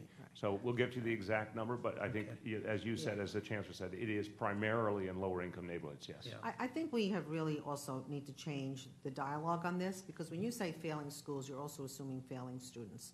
And they're struggling. And in many of the cases in these schools, they were neglected for too long. They sometimes did not have any professional development. They may not have leaders who had high expectations. So we're not just changing what we do in these schools, but how we think about what we do in these schools. All these schools have what we call a DSR, a person that is designated to work with all the teachers in the building to handle their professional development. So there's a lot of work that we're doing in these schools. The commissioner was just in 2 or 3 of our schools yesterday and the day before, and she's very impressed by the steps that we're taking. Okay. I'll be in touch with your Chancellor to flesh that out a little more. And I'm happy to take any of you to visit any of our renewal schools, particularly if they're in your particular communities. I do school visits all the time. Mayor, I was very, very happy to hear you talk about career and technical education. I have been trying to begin a process beginning in 7th grade. In the budget, I didn't achieve that goal, went to 8th grade. But we're trying to create a career track for students, because you were right on the money with what you said. With a community college education, they can end up with something very special and earn a good income. I'm going to ask for your help with the Assembly to flesh out greater details so that you can see your goal achieved in what you want to do. It's Thank you, Senator. Thank you for that. And I think I appreciate how focused you are on it. As you know, for too many years in this country, somehow career and technical education got treated like something lesser and became shunned, when in fact, for a lot of young people, it's exactly what's right for them. And as I said earlier, it doesn't mean they don't go to college also, but for some, it's a fantastic path, 2-year degree and right into, for example, the tech community. So I'd love to work with you to see how we can do a lot more, but we are planning 40 new schools and programs in career and technical education. We think there's a lot more that we can do in that vein, but it has to be up to date. This is what we found when I was public advocate. We did a study of this. We found, unfortunately, a lot of the career and technical education was teaching skills that weren't part of today's job market. We want to bring them up to date and make them much more of a focus. And thank you for your help. Thank you. Senator Felder.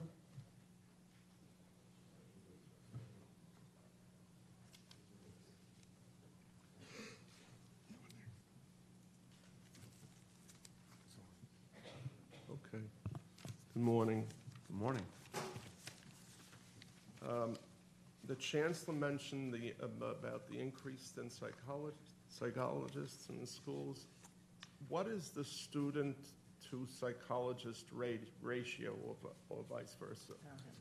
We have to get you that. Well, I think we've talked about it a number of times.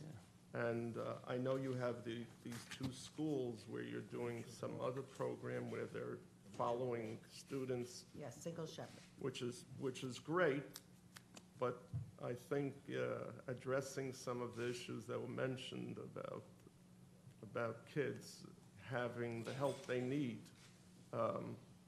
when they need it. I think I mentioned this last time. In the yeshiva that I went to, the City Department of Education provided guidance counselors at that time. And I think that if not for the guidance counselors, I would have been thrown out more often than I was.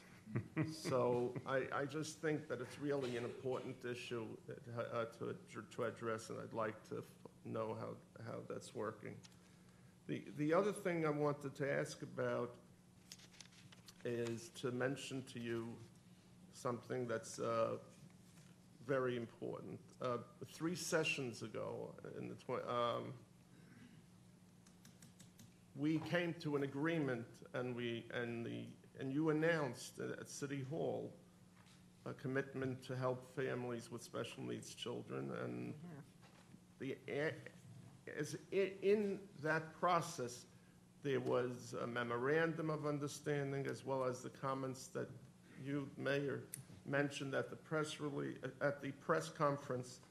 One of the critical parts of this much-needed reform, however, was the establishment of 3-year settlements, which meant that parents that have children with special needs would not have to hire private attorneys over and over and over to make their case.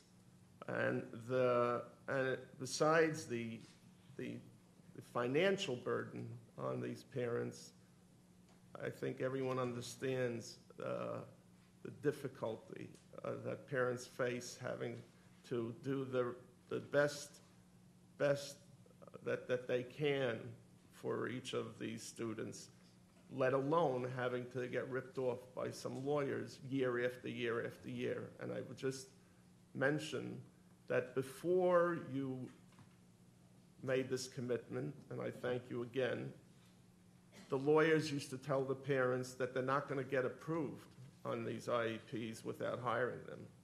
Now, thanks to your work, the lawyers are saying it's going to get done, but the only way it's going to get done is if you hire me. And these parents are paying year after year after year. So these settlements, in terms of this commitment that you made, there has been no movement at all. And we've repeatedly asked since the announcement to have these 3-year settlements implemented. They've been implemented in other localities throughout New York State and approved by SED in other counties, and they are clearly legally permissible. Please, I'm sorry, Senator. It's not a problem. Sharif keeps bothering me, Senator. I can take care of it. Could you call security? That's right. I should leave alone? Okay. Senator Perkins intervened. Thank you. So it's clearly legal, state, federal, legal. These 3-year settlements provide parents and their children stability and still allow modification, obviously, if there's improvement. If there's a situation where a student has a learning disability that can be improved, then obviously that has to be reevaluated. But some of the kids who have lifelong disabilities that we know are not going to change. So after multiple requests to have this 3-year settlement policy implemented, I haven't gotten any response. I will just say to you, please. Yeah, I would just say to you that I don't want to go and bore you and everyone else here with a log that I've kept since the beginning. But I will go back to September of this year, September of 2015, I should say. I wrote you a letter. I never got a response. I then wrote another letter in December. And from September up until last night, I left at least a half a dozen messages with people who work directly with you. And by the way, I like them all. And the fact that I've been ignored, or I don't know what it is,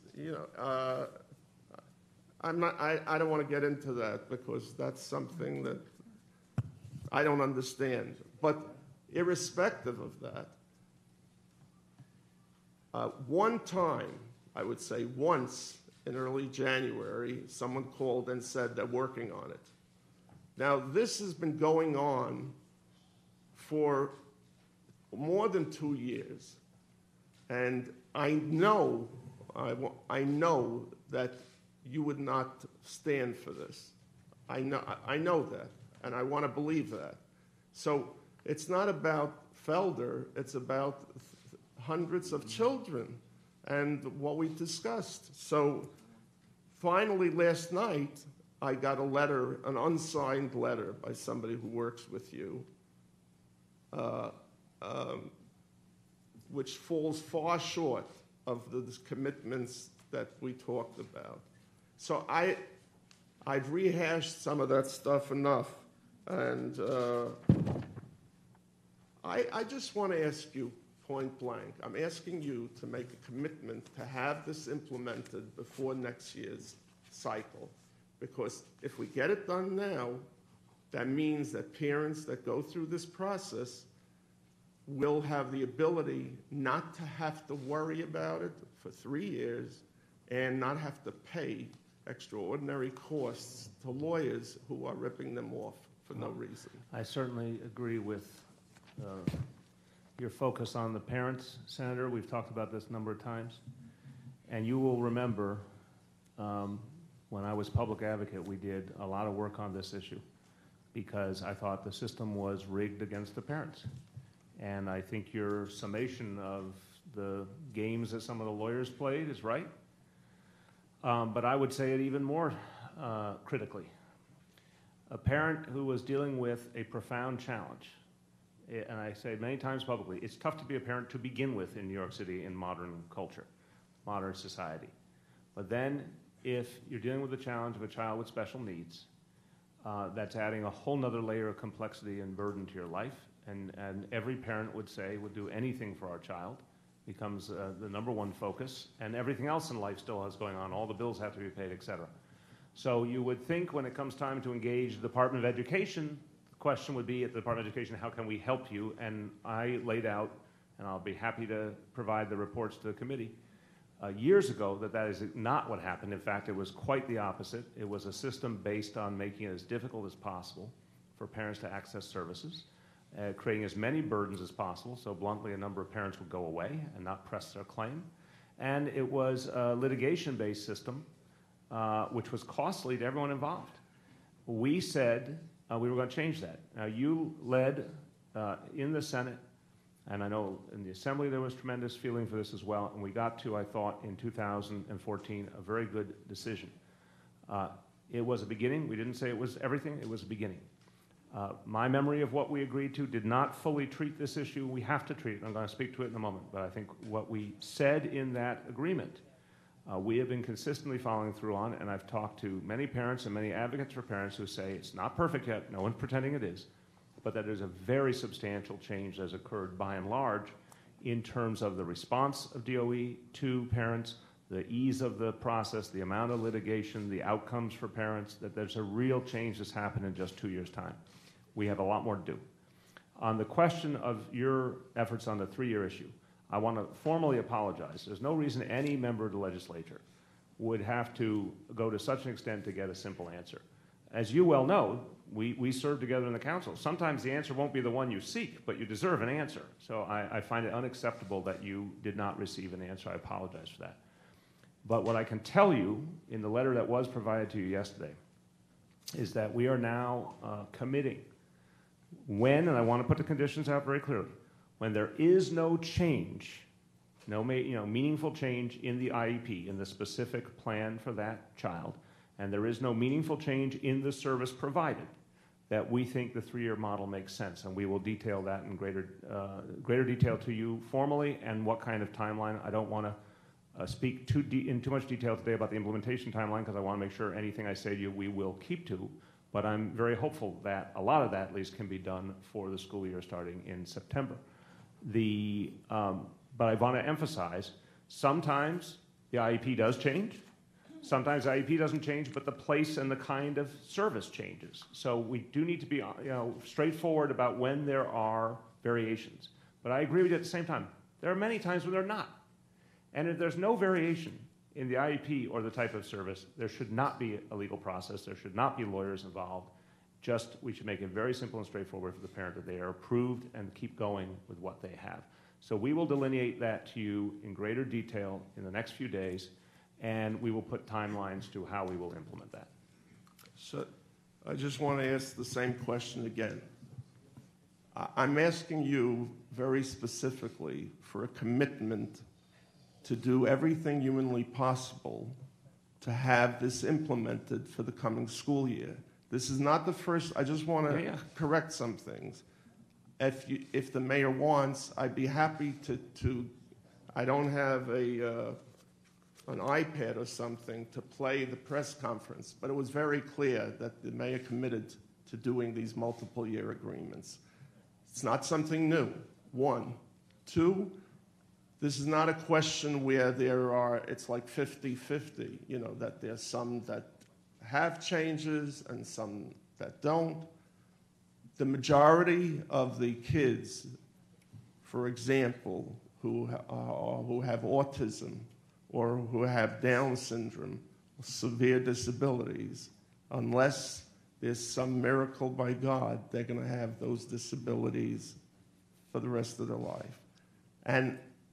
And obviously, this discussion about where things have changed, it's not new. We had this discussion 2 years ago. Yeah, but Senator, respectfully, we've made changes in a way that were not made previously, and I'd like some acknowledgement of that fact. You know what? I apologize, and it's not for somebody else. I apologize myself. I want to thank you for the improvements that have been made, clearly so.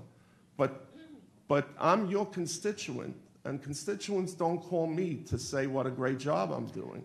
So I admit, something we can all relate to. Yeah, so I'm just telling you, I'm sorry I didn't mention it earlier. Clearly, you have the consummate professional, and what I would consider her to be the heroine for kids in the city, but specifically special needs kids, Karen Goldmark. Mm-hmm. I don't, some would say that she's an alien because she can do so much during a day. I'd like to deny that she is an alien. Okay, wonderful person. But getting back to the commitment. Thank you. I'm not done. I know. Yeah, and I don't have my notes, by the way. Well, you try. I need a commitment because it's not me, and the apology I accept for the 1,000 families. It's not for me. I need to walk out here today and hear from you, because I know you can do it, that you are going to have this implemented for next year. Okay, Senator, again, I'm going to be straightforward. One, I think we have some differences on what was the original vision, but I think the underlying impulse was exactly the same. I think you and I have felt a lot of the same things from day one. I'm happy to review all the videotapes in the world because we have comported ourselves with consistency. And again, for years and years, this was not acted on, we've acted on it, which proves, I believe in a thing called tachlis, and this proves because we did something that we intend to do more. We didn't do this for superficiality. We did this for a reason, that we want to lighten the burden on parents. We want to get something done for kids. So the reason I want to put this properly and carefully is I'm not going to ever say to you something very specific and then not keep to it. Do I want to get as much done for September opening day of school as humanly possible? Yes. We will delineate exactly what that means. I'll do you one better. We will delineate exactly what that means. But to your core point, that no one should have to go to a lawyer and pay money and struggle for something that we all agree isn't necessary, I want to end that practice. There's no two ways about it. And the reason we sent the letter, and I again apologize for the delay, is we actually are united in wanting to get to this place. Do you have my commitment? We want to get to this place. Yes. As quickly as humanly possible. Yes. What does that mean? The ultimate concept of what does it mean we will put in writing and distribute to the world. And when will that be? I believe we can give you an answer by next week. You mean the written? A written answer. I appreciate that. Thank you very much. And again, thank you for the work you've done so far. Thank you. Senator Stavisky. Thank you.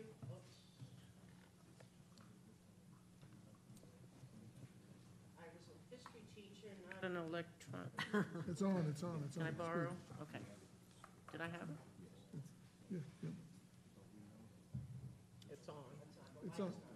Don't worry about it. Just talk. Thank you both for coming. Very, very quickly.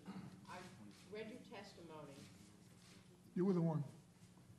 And you have 4 points. I'll use my classroom voice. You have 4 points of accomplishments of mayoral control. There was one area that you did not discuss, and that is the question of discipline in the schools. And I I know you're proud of the fact that suspensions are down by approximately a third. And yet there was a story and an editorial in the Daily News in April 30th, that talked about the suspensions. And one of the things that when I visit schools,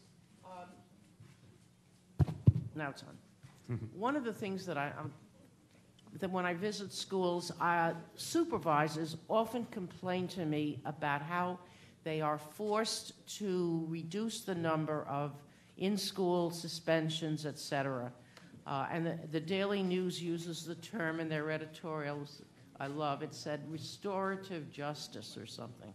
Can you comment on that and how that is part of the mayoral control issue? Yes, thank you very much, Senator. I'll start, and I know the Chancellor certainly has strong views on this as well. We believe that the important thing is to keep kids safe, and that you can keep kids safe at the same time as creating a respectful environment, environment where we choose the right disciplinary tools. We do not choose tools that are unfair or discriminatory. We do not choose tools that undermine the education process, that we really figure out the appropriate way to create both discipline and to keep a child learning. So suspensions, I'm going to just give you some facts I think speak volumes from the 2011 to 2012 school year versus the last school year, 2014 to 2015, so a 3-year span. Suspensions are down 36%, arrests are down 68%, summonses are down 72%, all crime in schools down 29%, major crimes down 25%. Now, the experts I refer to when I give you this information are the NYPD and the School Safety Division. The state of New York has a different way of keeping track of incidents, which we respect but don't believe indicates the reality as well as the NYPD statistics. We think this is a better picture of what's going on in our schools, that the kinds of things that used to plague our schools have been greatly reduced.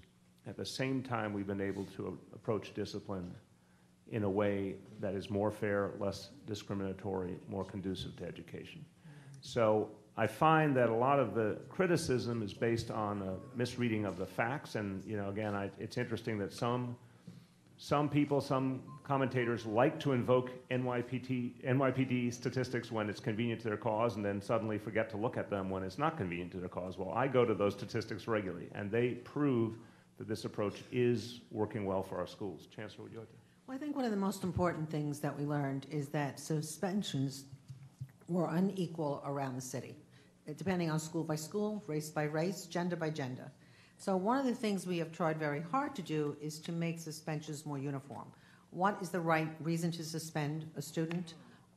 We have had students suspended for 10 days because they were wearing a hat in class versus another school where that might be a minor offense or something. So I think we really are working very hard to develop a universal decision on what is suspendable, what is the right amount of days. I would never say you can't suspend a student, but you have to have a series of steps. We have put into many of our schools more restorative justice practice, which simply means hiring an outside agency like Morningside, PBIS, strategies that are proven by research that in training teachers, they can do a better job of calming students down and dealing with students in a different way. The other thing we've done is we started to retrain our school safety agents so that instead of escalating issues in some schools, they can de-escalate issues. The idea of having students talk to teachers in small groups, having school safety agents join and get to know the kids who are most problematic before they have to do something like giving them a warrant or a suspension. I was a principal for 10 years. In my 10 years, I suspended one student. Mostly in the cases, and I had kids who did some really strange things, but my first strategy was to bring the parents in, to get some kind of sense what's going on in the home.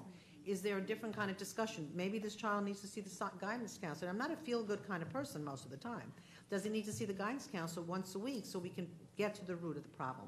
Suspending a child to put him out in the street or to put him in alternative is not going to change the behavior. So we need to look at what is the behavior, what's causing the behavior, and then what's the appropriate measure. Principals are by law, and I expect superintendents, and I called a few in on this, to report it in what they call ORS. There's a OR system where you have OLRS, all these initials, where you put in a suspension, and then you call it in, and if it's a high-level suspension, you have to get permission. But any principal, and by all means, they can certainly call me. They call me on everything. This happened in my school, and I wasn't allowed to do something. I don't buy it as a very frequent occurrence, but I do believe we have to invest a lot more time and energy, and that's what we're doing with the mental health, in retraining teachers on how to deal with kids who have real serious issues. By the same token, there are kids who need to be suspended, or we just had an issue 2 weeks ago. We removed a student from a school, never to go back again. Not just a suspension, but you will never go back to that school. So I do think there's a lot of work to be done, but I do agree with the mayor that the city and the state are not using the same measures, and we need to get on the same page, because sometimes what you read in the newspapers is half-truths, and we need to be able to all use the same language and the same measures across the board. We're not talking about a student wearing a hat. I understand, but also... I mean, I taught for almost 7 years. I never really had a disciplinary problem. But when you do have a disruptive child, it's not just the one child, it's the entire class that's affected. Absolutely. But that's why we need to do the retraining. And let me rephrase the question real Okay. quick. Then we can assume that supervisors and teachers are not being told that they can't report disciplinary issues. Absolutely not. Thank you. No, and by the way, we have at every borough field office people called Student Support Services.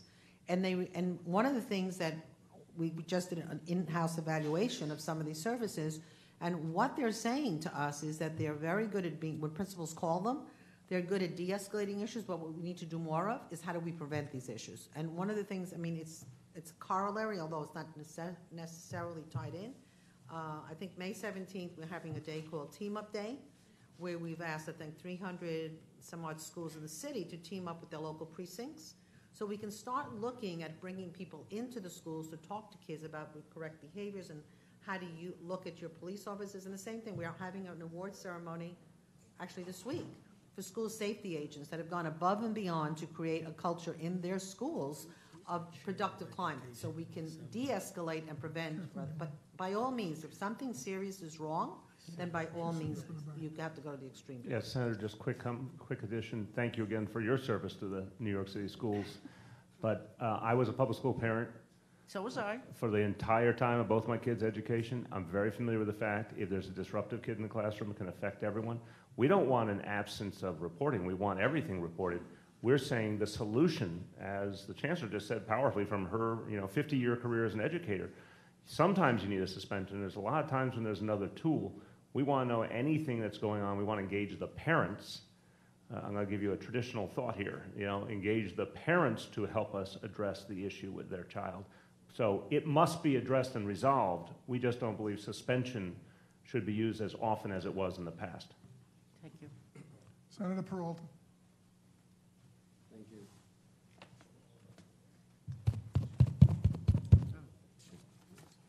First and foremost, I want to congratulate you, Mr. Mayor and Chancellor, for the 20% increase in graduation rates since mayor control has been implemented. The 92% attendance increase in the last decade, which has been the highest. The decrease in the dropout rate, which is down to 9%, and the huge success of pre-K. I want to congratulate you on those issues. Thank you very much. I have a two-part question, and I think it goes to the heart of why we're here. First, do you believe that since we representatives on the state level are, in a way, investors, since we invest a large amount of money in the educational system, both on the operation and in the capital end, and since we also represent hundreds of thousands of constituents in the city and outside of the city of New York, do you believe that we should have, as a body, an opportunity to hold you, the mayor, accountable every couple of years on mayor control? And if you do, if that's the case, if you believe that we should have that right, since we are investing a large amount of money on educational system, why the 7 years? The 7 years that you're requesting, and I understand that some of your part of your answer may be based on what your predecessor got, but some may argue that it was 7 years too long, what your predecessor got. So why the 7 years? Why not 2 or 3 years, for example, where you can have mayor control go into a year after a certain mayor becomes mayor? So as opposed to giving 7 years where we will not have, and I understand, you benefit of the doubt and being optimistic, you would hope that you would get reelected. But let's just say that, God forbid, that you don't get reelected and there's someone else that becomes mayor. Then if we give 7 years, we won't have an opportunity to talk to that particular mayor in 7 years until after that mayor is up. So why not have it 2 or 3 years instead of the 7 that you're requesting? Well, Senator, I would differentiate the ability to talk as an investor and as partners, which I was very happy to do, for example, at the budget hearing. I'm happy to be doing now. And I think that's a good and normal part of the process, that we work together, all of us. I said at the beginning, we couldn't have achieved what we achieved on pre-K without all of you. We couldn't have achieved what we achieved on after school without all of you. We should be in a constant dialogue. And I'm very happy to account for what we've achieved and take the questions and talk it through any time. But that's a different question in the governance structure, in my view. The governance structure should rise above any question of who the person elected is, or what party they're a member of, or what their ideology is. As I said at the beginning, what an interesting situation that unites Michael Bloomberg, Rudy Giuliani, and me. We all agree, we're absolutely in lockstep, that mayoral control is the right way to get things done for the kids, and that it creates the most essential accountability we can ask for in government. Hold one person accountable, and the public can hire or fire that person. In my view, and the other point is that it's far superior to what was there before, and there is no third way. I've not heard a single offer of an alternative system that would work better. So when I add up all those pieces, I would say to you,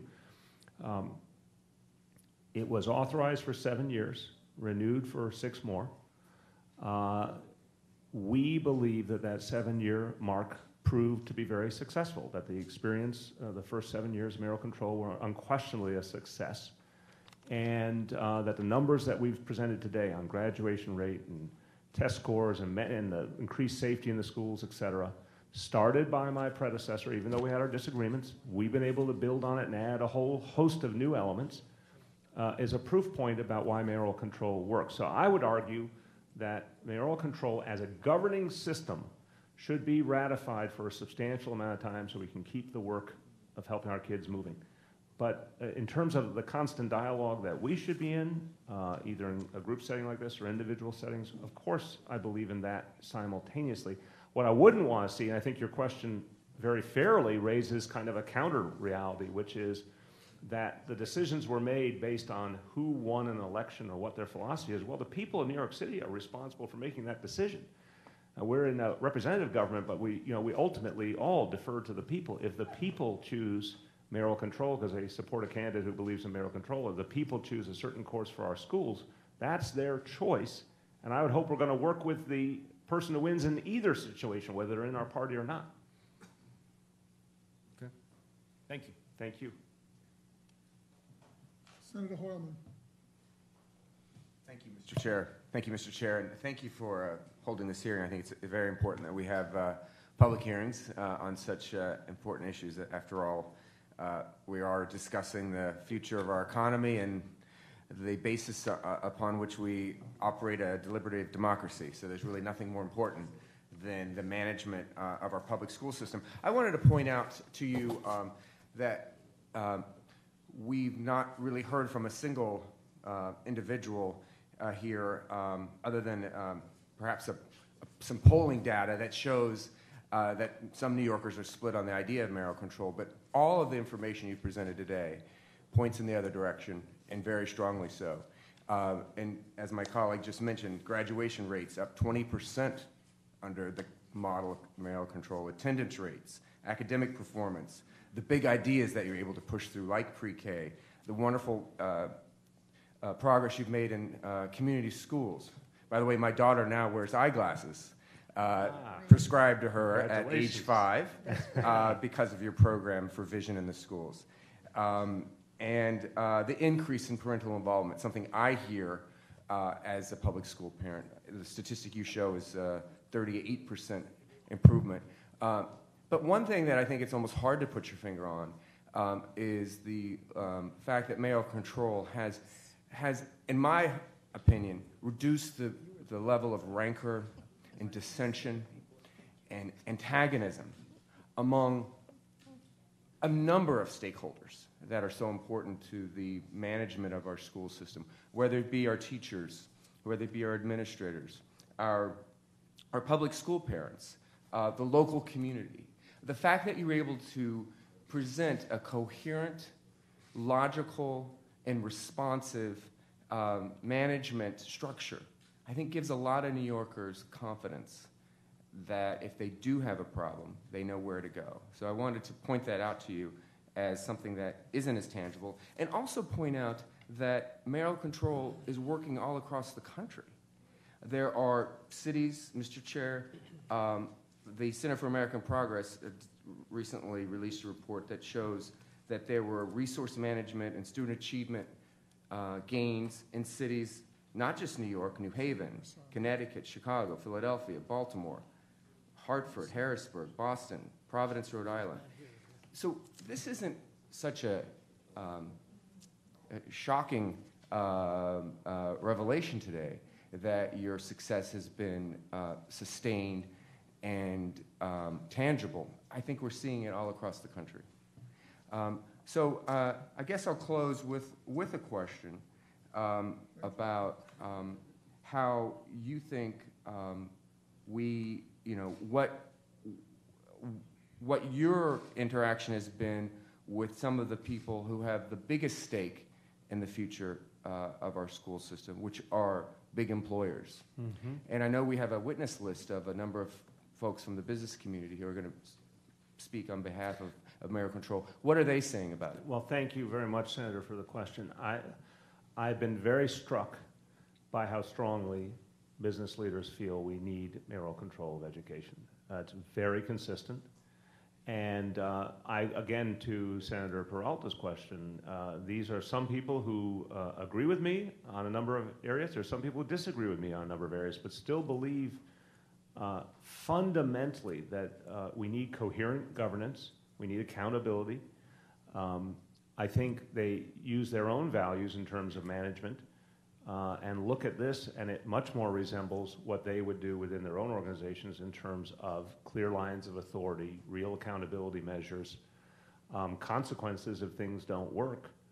And so I've been very appreciative of the support we've received, widespread swath of the business community. The technology sector is a great example where they are, 300,000 jobs in New York City. I would dare say tremendously important to the future of New York State that technology sector continue to grow in New York City. The technology sector leaders have been adamant that they need our school system to become more and more effective. And they believe in initiatives like computer science for all and pre-K. But they understand these things have to happen quickly and urgently, and that can only happen through a mayoral control system. So we have come to, all of us assume that we're living in a very partisan age, but there are moments where people agree, and there are moments where people agree across partisan lines. You'll see, in addition to the business support, tremendous support from labor. Again, is it a perfect consensus? No, but I can say, with a certain wry smile on my face, that consensus is a hard thing to come by in New York City, and in the scheme of things, this is an area where I think there's more agreement than most in public policy, and certainly a lot of very serious people care deeply about the future of New York City, really are deeply involved in this effort to preserve mayoral control and strengthen it for the future. Can I just, please? And I just want to add that since I've been through every system in 50 years, there was a time when the time of chancellors was 2 years or less. Because if there was a public disagreement, it destabilized the system. And I worked under many chancellors, and I liked a lot of them. And they were here today, gone tomorrow, because there was a disagreement publicly. And it meant that all the principals were a little bit, what do we do now? Or the teachers weren't settled. You need stability, you need consistency, you need to say, these are the promises I made, these are the promises I'll keep. And if it's going to constant shovel across this country, the average tenure of superintendents is 2.5 years. And that says a lot about the instability of education. So I believe this is not just about because it's the right thing to do, it's because the people in the trenches, the teachers, the principals, need that stability. And one more point on that, our whole school system has needed that stability for a long time. And that's why I think it's important that people also have guarantees that there's going to be a governance structure they can depend on. You know, that's, I think, what we would yearn for the future is an even more stable, professional, effective approach to education, something that often eluded us in the past.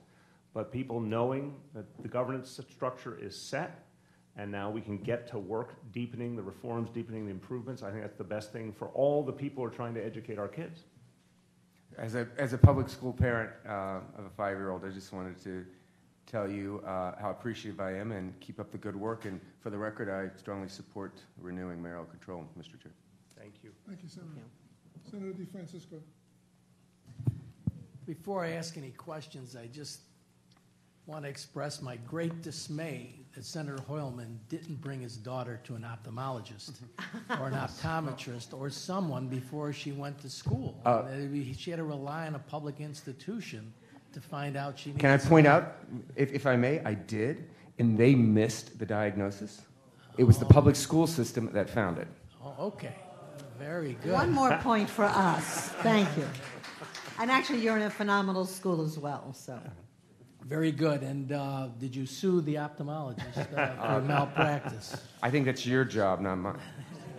Well, I won't answer that, but specifically, I had a few questions. You had mentioned, it's been mentioned a couple of times since I've been here, that there's only two systems, the old system and this system, as far as mayoral control. Can you just refresh my memory? And the old system, for example, in a teacher's contract, who did the negotiations and who made the decision as to the outcome? I'll let the chancellor speak to it, having lived in all levels of the old system. I can certainly affirm to you it was not the mayor, but go ahead, Chancellor.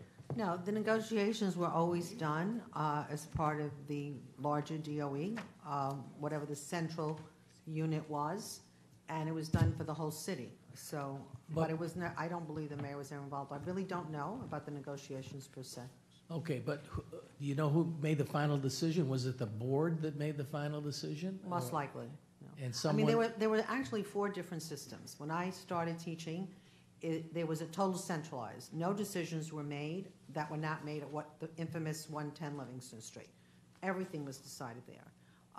Then we went to community school boards, but no community school board negotiated their own contracts. This was all done centrally again. Centrally under some education department, not by the mayor's education the department?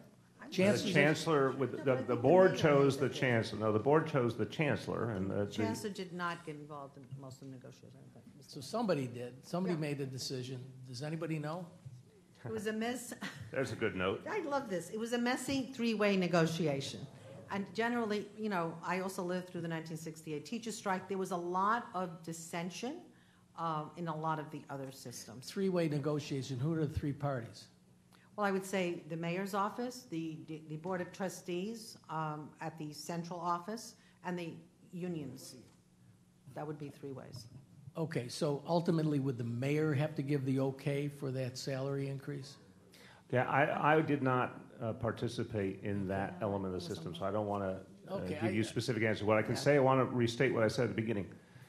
The current system, with pure mayoral control, pure accountability, when it comes to negotiation of a contract, like every other labor contract, my Office of Labor Relations negotiates, and I have to approve on behalf of the people. That was just not the case under the previous system. It was not Okay. as clear as that. And just a suggestion, we might want to get a chair for this guy because he's jumping up and down here. And he's certainly capable of sitting at the big table. I would agree with that. I'm confused why he isn't, Senator. I appreciate that. Because he right. was at the budget hearing, so I don't understand why he was left us. Okay, now with Senator Felder's taking direct action. Thank you, Senator. All right. Now, following up on it, so the latest contract that was negotiated was by the mayor's office Of Labor Relations. And the chancellor. And the chancellor. Right. Now, please just explain briefly what the new contract was. 2014 was it negotiated? Yes. Okay. I see salary increases for 2013, 1%, 14, 1%, 15, 1%, 16, 1.5%, 17, 2.5%, 18, 3%, which is somewhat comparable to at least those contracts that have been negotiated for other units. Correct. Okay. What I don't understand is then there's lump sum payments.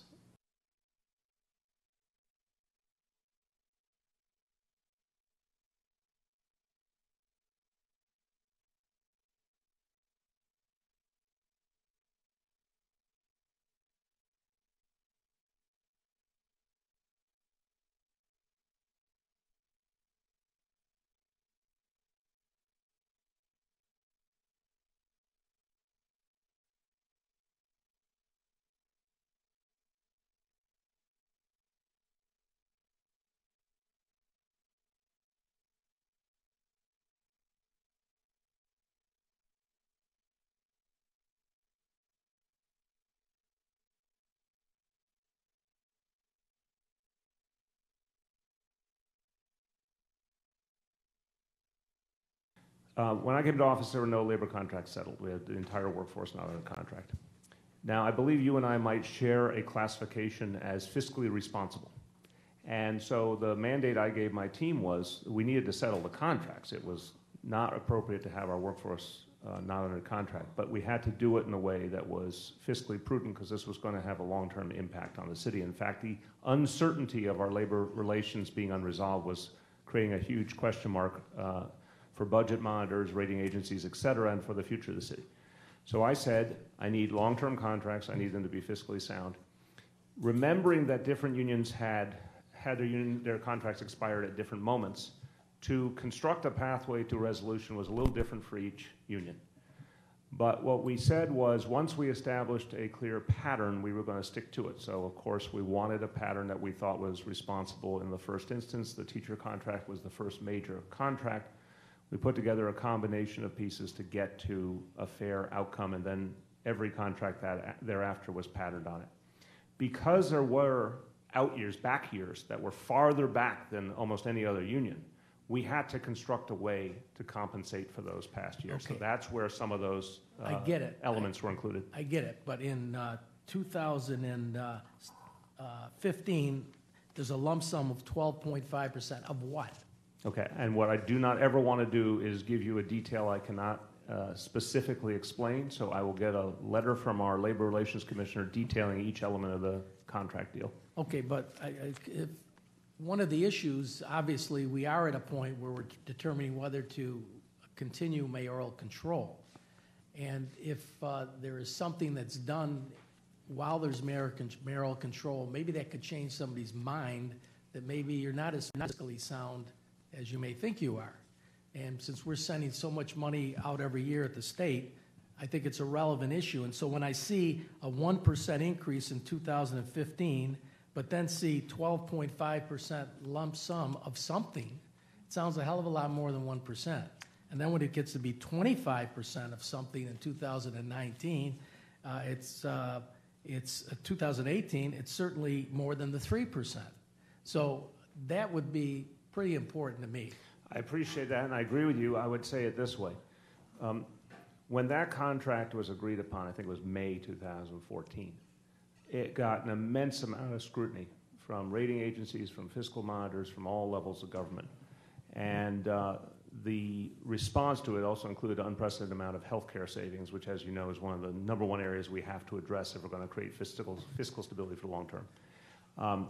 I can safely say to you that across the spectrum, and this also was, I think, true in the business community, there was a sense that it was a fair contract, and we'll get you the exact delineation of, because those specific elements do not reflect the salary dynamics. I want you to see the salary progression narrowly. Can you at least answer 25% of what? Again, I'm in the interest of making sure I never give you an imprecise answer. I'm not going to offer it until... Maybe this guy knows. Sharif, do you want to give an answer? I would welcome you into the proceedings. I don't have it handy at the moment. Oh. We'll get it to you. But maybe again, you better sit Commissioner back Lynn can give you a detail. But I think the important point is this. I don't think there's any local government in the country that goes through more scrutiny than we do. Okay. We put together a labor deal. It was very strongly affirmed across the spectrum, and then became the pattern for all the other deals, which has ultimately saved the taxpayer a lot of money and allowed us fiscal stability. And I'm happy to go into more detail. I'll get the whole contract, and we're happy to discuss it with you. Okay, that's great. The only other area I want to get into, I have a bunch of questions, but there's a lot of people here. Relating to charter schools, there's a requirement, I guess, that you, if space is available, I guess, there's some co-location that's required. Since this requirement went into effect, do you have an estimate as to how many charter schools were denied the ability to co-locate in a school? We can get you the list of who applied and what the outcome was. There's been a number of charter schools that we have co-located. There have been some that, for the specific proposal, we could not fulfill as it was requested. In many cases, we found an alternative. We've said from the beginning we're going to work with charter schools. We do ask them to work with us as well, because we have a set of standards that we have to achieve. By the way, and we talked earlier about the pre-K initiative, where we had very strong participation from our charter schools, very successful. So a lot of resources are going into our charter schools from the city budget, but we continue to make co-location decisions and trying to accommodate them when we can. Very few were actually denied, and in some of the cases specifically was that they might not have been as inclusive as they should be. We expect schools to serve a fair amount of special needs kids and English language learners, but I think at this point we're working much more cooperatively and working in a good way with most of our charter schools. Okay. Last question is, if we could get this information, I think on some cases there's an appeal process. If that's Absolutely. Not okay. So if some cases the city, for whatever reason, believed it was not appropriate for the co-location, an appeal, it was denied, so then the school appeals. I'd like to find out what percentage of those appeals were successful on behalf of the charter schools, to get an idea of whether the... I'll get back to you on that. Yes, so then all of this, you're referring to the 2014 law change, so we'll get you the statistics from that beginning of that following school year till now. Exactly. Okay, I better stop at this point, but thank you. Thank you. I appreciate it, and God bless you. God bless you, Senator. Thank you. Senator Kruger. Thank you very much, Mr. Mayor. Thank you for your testimony. So many of my colleagues have already pointed out things I was going to ask you about, so it will be shorter. Senator Montgomery? No, not that short, Carl. No. You know not to challenge me like that. That's why I did it. Again, I want to highlight the appreciation that so many of us have for the statistical improvements in the New York City public school system, both under your tenure and, in fact, under the previous tenure of Mayor Bloomberg, because I think most of us do realize when you look at the data, when you track what's happening in New York City public schools under mayoral control model versus the previous model, it's clearly a better model. I don't think any of us, I don't think you would probably think it's a perfect model. As one might argue, it's almost impossible to come up with a perfect public education system in this country. But I know, speaking for my district, my parents feel very strongly that the schools continue to improve. The irony for my district is just the continuing fight for space to put more kids, because parents are choosing to stay in the city of New York, choosing public schools for their children, making more demands on your administration, on Chancellor Farina every day, because they believe in the public school system, and so they want better, because there isn't a parent in this country who doesn't want better for their children. So ironically, nothing causes more problems than success, because everybody just keeps coming to you with, and now we need X, and now we need Y, and now we need Z. And I think that's right, and it reflects the fact that people have a commitment to both our city and to our public school system. I also, just for the record, want to say I support mayoral control, even though I might fiddle with some things in it, but I want to highlight the importance of this legislature not continuing to play the game of giving you one-year extensions.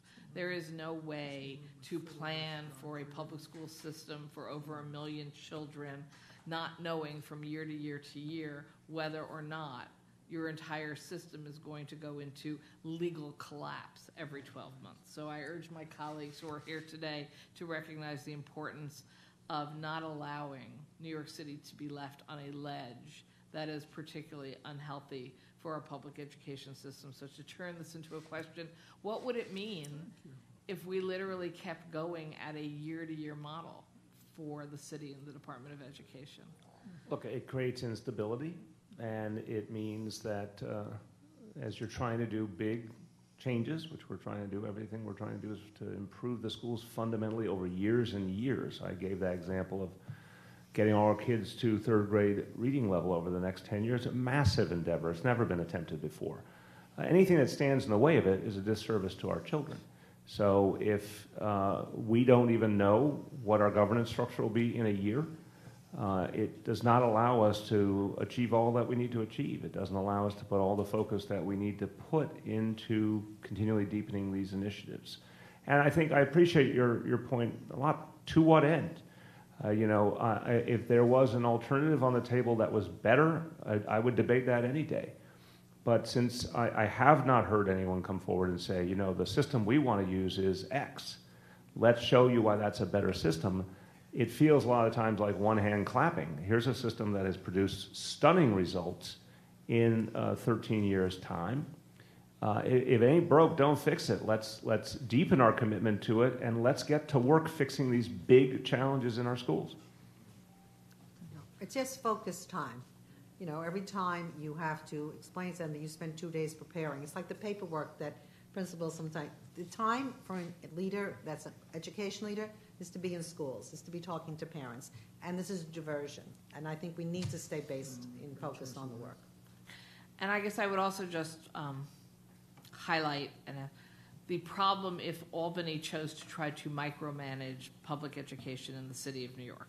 We can all give our examples of when we have frustrations, even when dealing with Department of Education or any other agency and trying to get things done. But even my colleague, John DeFrancisco's questions about co-location clearly show he's from Syracuse, which I'm sure has all its own issues, but to understand at the neighborhood level the issues of co-location of schools, why it sometimes works and why it sometimes doesn't, given the geographic realities and the space realities of schools, reflects the fact that Albany really shouldn't be making those decisions. I can speak for my district where literally the teachers and the parents and the principals in coordination fight to the death to keep bathroom space not being turned into educational space in a few of our schools because they're so desperate for space. And the concept that somebody outside of the city of New York would dictate, no, you have to make a decision to co-locate just because somebody else asked for the space. Again, there are certain roles for a state legislature, and they're very important ones, and there are certain roles that we have to leave to the local government and leave, in my opinion, to a model where it reports to the mayor and the mayor is held accountable for the actions that are taken. We're going to videotape you and use that because I was just actually in one of your schools, in one of your districts, that is co-located. But those principals chose to be co-located. They decided ahead of time what they want to share between them.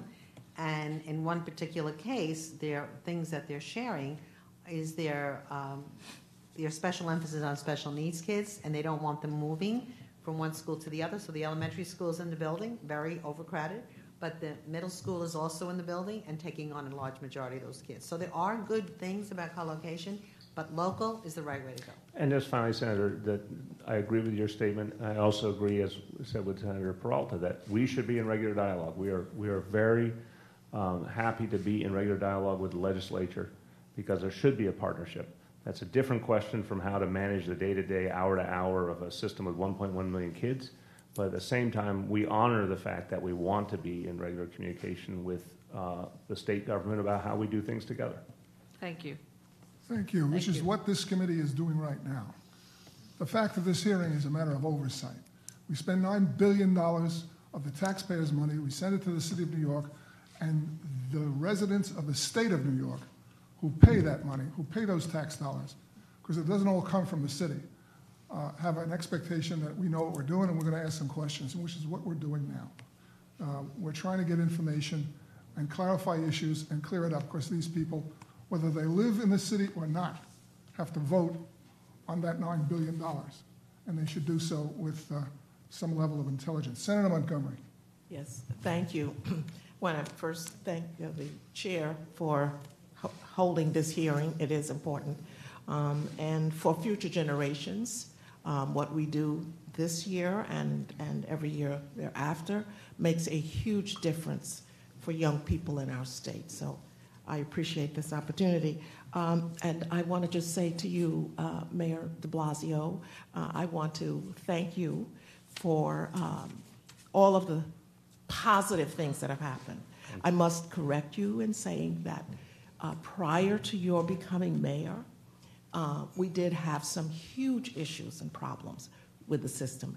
And it was based on the view of the administration as it relates to education policy. So I want to just make sure you understand you have made a difference. Thank you. And if I may just interrupt briefly, you and I agree, I think, on many, many of the areas where there were real differences with the previous administration. I think I can say honorably and honestly there were areas of real achievement that we have built upon. There were areas of real disagreement where we've tried to make major changes. I don't feel any contradiction in acknowledging those two realities. Thank you. I do want to say I've said publicly and privately that the best thing that has happened, in my opinion, to the education system in the city of New York is Chancellor Farina. Amen. And as you know, the people who came to be chancellor prior to her, I believe 4 chancellors before her, all were required a waiver because they did not possess what she has brought to the system. So I want to compliment you on that. I agree with your assessment entirely. Okay, thank you. So I just want to say now, we're talking about, you mentioned the structure and how that is obviously related to policy, but certainly we can do very much different with the structure and still maintain a level of excellence and integrity, hopefully, depending on the chancellor.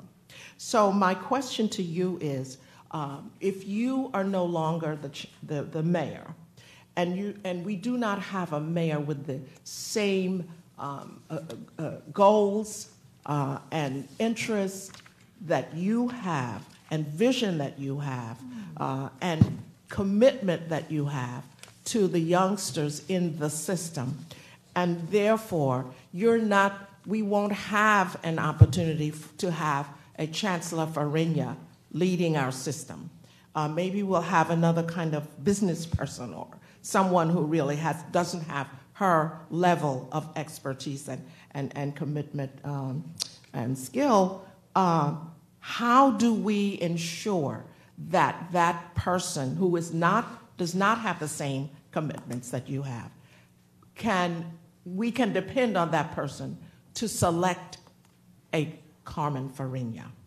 Well, I appreciate the question, and it's obviously a question about democracy. Look, I would argue, again, that this system is the best way to achieve things for our children, regardless of who holds the mayoralty. Because at a very minimum, it has helped to create efficiency. It has helped to create reform. It has helped to end some of the corruption, that was so consistent, sadly, in the old reality. I believe that is just structurally true. And I also think, as a matter of democracy, if there's a single person in charge, and that person is in the glare of the lights every day, and I can certainly attest to that fact, anything that I decide in terms of our schools will get an immense amount of scrutiny. And there's always consequences in public life, as you know. If you do something the public disagrees with, even on a single issue, it affects your ability as a leader to do any number of other things. So there's a constant feedback loop, a constant accountability reality, separate even from the ultimate accountability of elections. I just believe that is structurally sounder, and I don't believe there's any governance system for schools that has been found to be better. So the question then, what would happen if someone came in with a different approach or different philosophy? Well, I'm enough of a believer in democracy to say that person would have had to argue their case to the people in the most transparent era we've ever been in the history of humanity. Because of digital media and everything else, there is the most information available and the greatest opportunity for people to participate. If someone comes in with a vision and wins an election in that context, the people have spoken, is my view. But then they will be held accountable every day in a variety of ways. And we're proud of having reinvigorated the community education councils. We're proud to have a panel, a PEP that is vibrant, that debates issues, that often demands changes and revisions.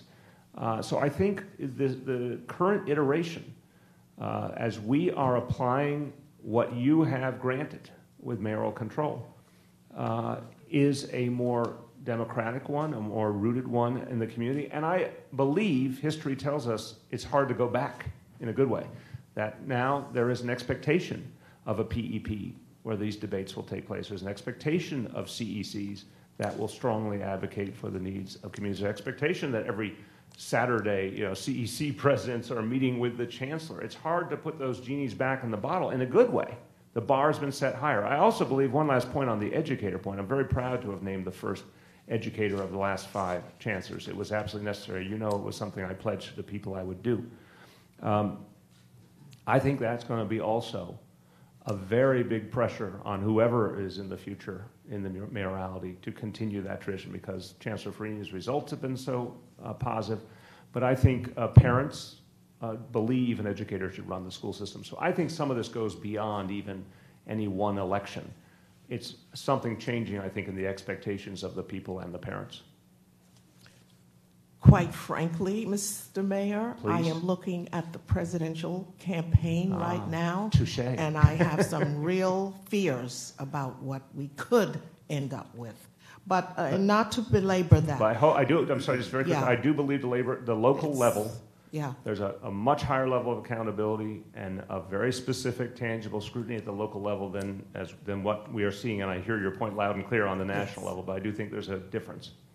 I should hope so. Then the question that I have to you, too, related to the structure is that people seem to believe that any change in the current system, any reform, broadening the number of decision or appointments that could be entities that could be appointing people to the PEP or the board or whatever, means that we now have to go back to the old system of community school boards. I do not believe that. In fact, the first part of the reform of the mayoral, the issue of restructuring the board was that we removed some of the authority of the community school boards, which I thought was a good thing. Then when we moved to the point where the mayor had sole control of the entire system, because essentially that's what we're talking about.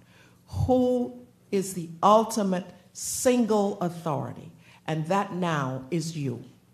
So you make all decisions, including who is the chancellor and who the majority of the people are on the PEP. That is the problem that we have, because you are a mayor for 4 years, possibly 8 years. We come in then with another mayor for another period of time. The last mayor was 12 years. So how can you then say that there is accountability that is spread throughout the structure? And can we make changes that do not require going back to the community school board, but that at least provide some level of accountability to the people and especially to the children of the system in our city? I believe there is tremendous accountability right now. I really very much respect the question, but the people make that decision in a way that was never true before mayoral control. And you and I, I'm sure, both didn't always agree with the judgment of the people on who should lead the city, but the people decided. So I think the much better approach is what we have now. Someone runs for mayor, lays out a vision. They are responsible for achieving it. They are held accountable every day. Any misstep will be noted. Any success, it would be nice if that's noted too. And then they have to see if they get their employment contract renewed. But there's all sorts of pressures created by all levels of government in terms of accountability, created by the media, created by parents, created by PEP, created by CEC. There's plenty of oversight, questioning, scrutiny, critical thinking. And I think it adds up to, and I can say, having lived it now for almost 28 months, that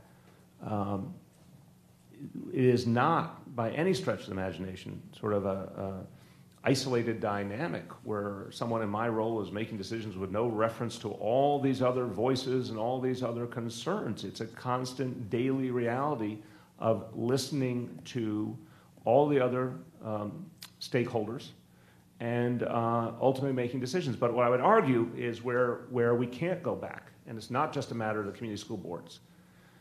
We can't go back to a system where there's not a person who makes the ultimate decision and can make it in real time. Because I know you agree with us on what pre-K has meant, and I really appreciate your support and everyone's support here for our pre-K initiative.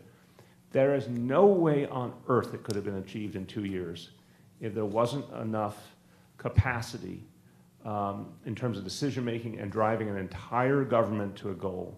If that was not held by the mayor and the mayor alone, it would not have worked. The same with after school, the same with computer science for all, the same with AP in every high school. It just wouldn't have worked. I can say that for a fact. And the proof is in the pudding of what happened before.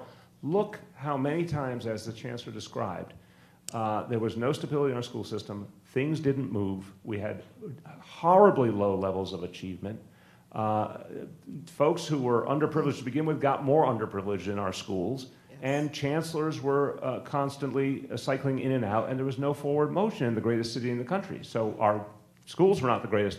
Our governance was not the greatest. Today, by contrast, we are in a position to be a national leader on education and reach people in a way we never have before, and address inequity in a way we never did before. But that requires urgency. You cannot achieve urgency if there isn't an ultimate decision maker. Having lived through the prior administration under this system that we have, the mayoral control, there was so much upheaval in the system that it was just an incredible experience. So you have brought stability, but I'm not sure that what we have offers us in future years and for future generations the kind of stability that you're talking about, unless the person brings to that position a commitment to that. But I will just, one last issue that I'd like to raise with you. We talk about issues around services to children, and the 94 schools in particular that are the renewal schools. The renewal schools. Yeah. I want to thank you, and I love the community school programs and all of those things that you've done that have made a difference. And I'm very much aware that they came because of our chancellor. So I want to thank the chancellor right here. But I just want to ask you, how many of those 94 schools have a school-based health clinic that provides health and mental health services to the children in those schools? We'll get you the exact numerical quote unless one of my colleagues has it now. But I would appreciate. Let me just clarify Yeah. that the goal for all renewal schools are also community schools under our model. Yes. And the goal for all our community schools, which is an initiative that's really taken shape over the last year or two, Yes. is that physical health and mental health capacity be embedded into every school. It's part of what I think is so powerful about the community school concept, is to be able to address whether, and we were talking earlier about the eyeglasses, whether it's an eyesight issue, which we know historically many good young people weren't diagnosed as having an eyesight problem and it held them back educationally. Sure. Young people who had dyslexia and no one figured it out till it was too late. So physical things, but also mental health challenges. So right now, there's some capacity, but the idea is in every school to have substantial capacity, both on the mental health and the physical health side, in all community schools, ergo all renewal schools. Thank you for that. And I just want to again say thank you to the Chancellor for the vision that you've brought and the hard work that you do to make this system really work and be responsive to the children in it. So thank you. Thank you. Thanks, Mayor. Senator Comrie.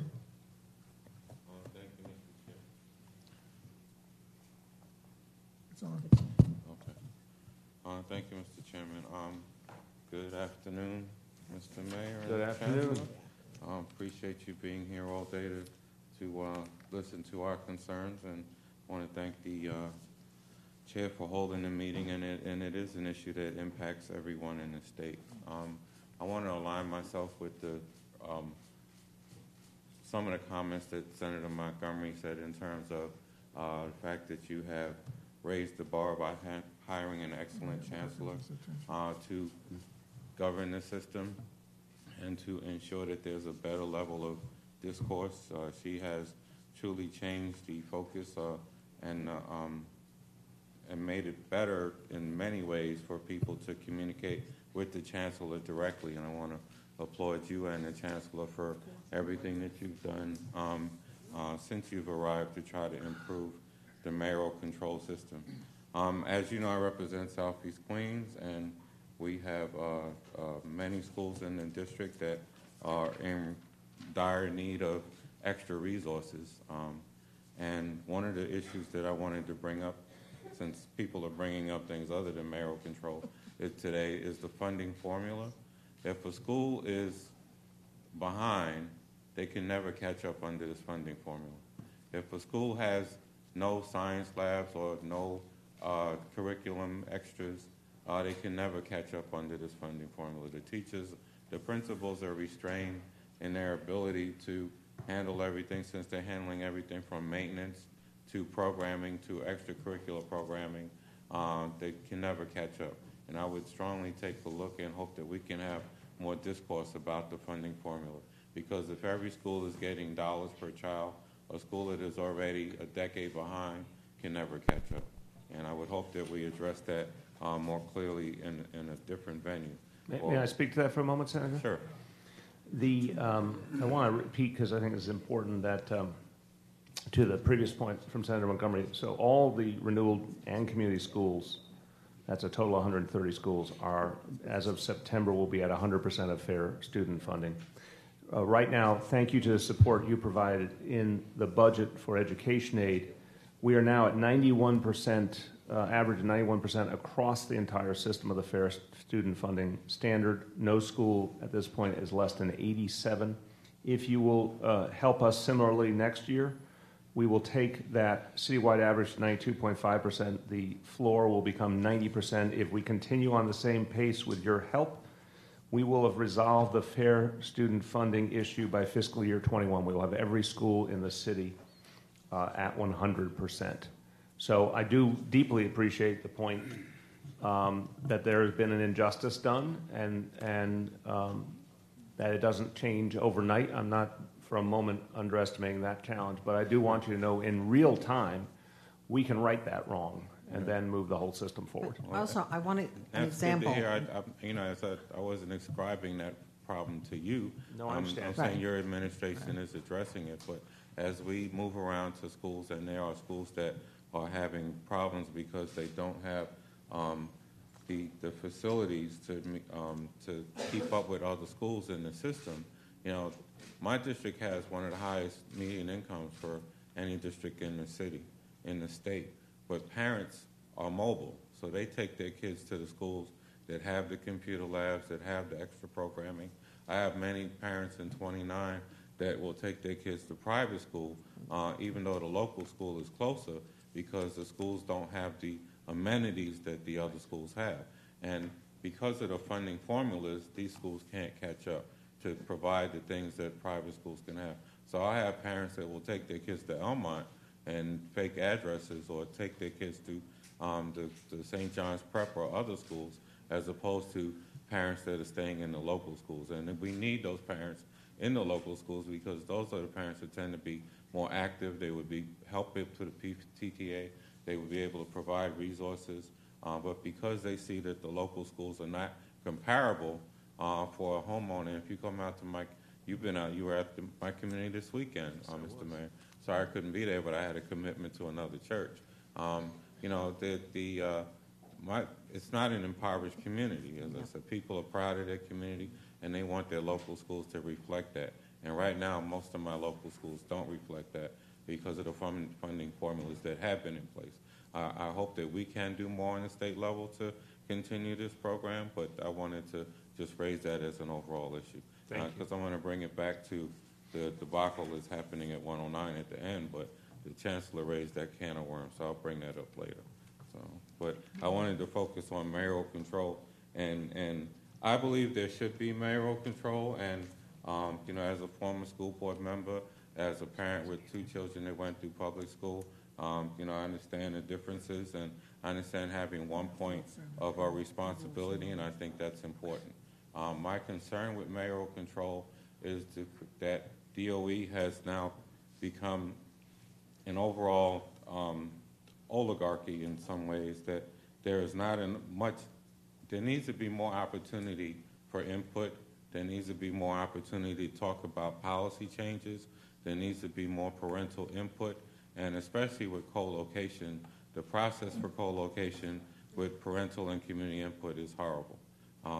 The points of opportunity for parental or community input is not proper throughout the whole coalition process, and I would hope that, as part of mayoral control, we take a hard look at transparency throughout that whole process. Well, look, I appreciate that, Senator. You and I have known each other a very long time and served together in the council. I want to affirm to you, we have a disagreement, I think, on the evolution of the co-location process. I think it was horrible. I think we 100% agree, and I think it has more work to be done, unquestionably. Right. And I'm not saying there aren't some examples where since we came in, we got it right, and I'm sure we've made mistakes. But if you look at the whole city and everything that's been moving, CECs have become stronger, much more membership, much more engagement with CECs. PEP is an entirely different environment where there's open dialogue and debate, and some things actually change because of that open dialogue and debate. What we're doing at the school level, as I said, on a potential co-location, we don't just send anybody, we send a deputy chancellor to go and meet with parents, walk through the building, look at the potential ramifications. These are points in time. We have a lot more to do, because I was a public school parent, as I said, until June. It's a pretty recent experience in my life. The system won't work if parents are not fully engaged. We're very proud more parents are coming to parent-teacher conferences. We're very proud that the contract requires weekly engagement with parents by teachers, but we're at a point in a progression. So I would only argue to you, our goal is to deepen the amount of parent involvement and input.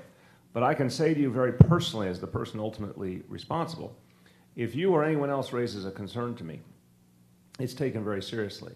The dialogue we had with Senator Felder earlier, those were real issues that our special education parents were going through. Real changes were made, and I could go through a host of examples like that.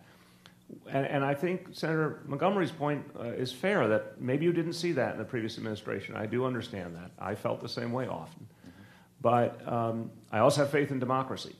Democratic process led to leadership in our city that it heard loud and clear that parents wanted more voice in their schools, but also wanted effective and efficient and clean and, in every sense, schools. So I think we're getting there on that front. But I affirm to you, because it's to the point the chairman made, if any member of this committee ever says, here is a specific problem that I feel is not being addressed, even in an individual school, we take that very seriously. And I'm responsible for making sure there's that follow-up. There's no doubt that your office has been much more responsive than I said in the beginning. The Chancellor has been very responsive and her staff. I'm just still getting feedback from many parents around the system that they don't feel that they have a positive impact on engaging the system and creating policy and raising issues and getting real feedback from that. And I think that that's something that we can work on. I also think, if I may interrupt, I apologize. I think we are not doing a good enough job at times communicating to parents both some of the things we're doing and some of the areas where we need their response to figure out if we're getting it right. I think that's an area where we have to improve. But in a very tangible sense, whenever you hear that feedback about something specific, I welcome it. And I know the Chancellor does too, because we want to improve that reality with the parents. And I think also, to some degree, it's about communication. Because I did do a town hall meeting, actually, in District 29 about 2 months ago, and it was standing room only. But even in that audience, they asked a question as to why don't we have a prep course for our students for the specialized schools. And in the school that we were having the town hall meeting, there is a prep course.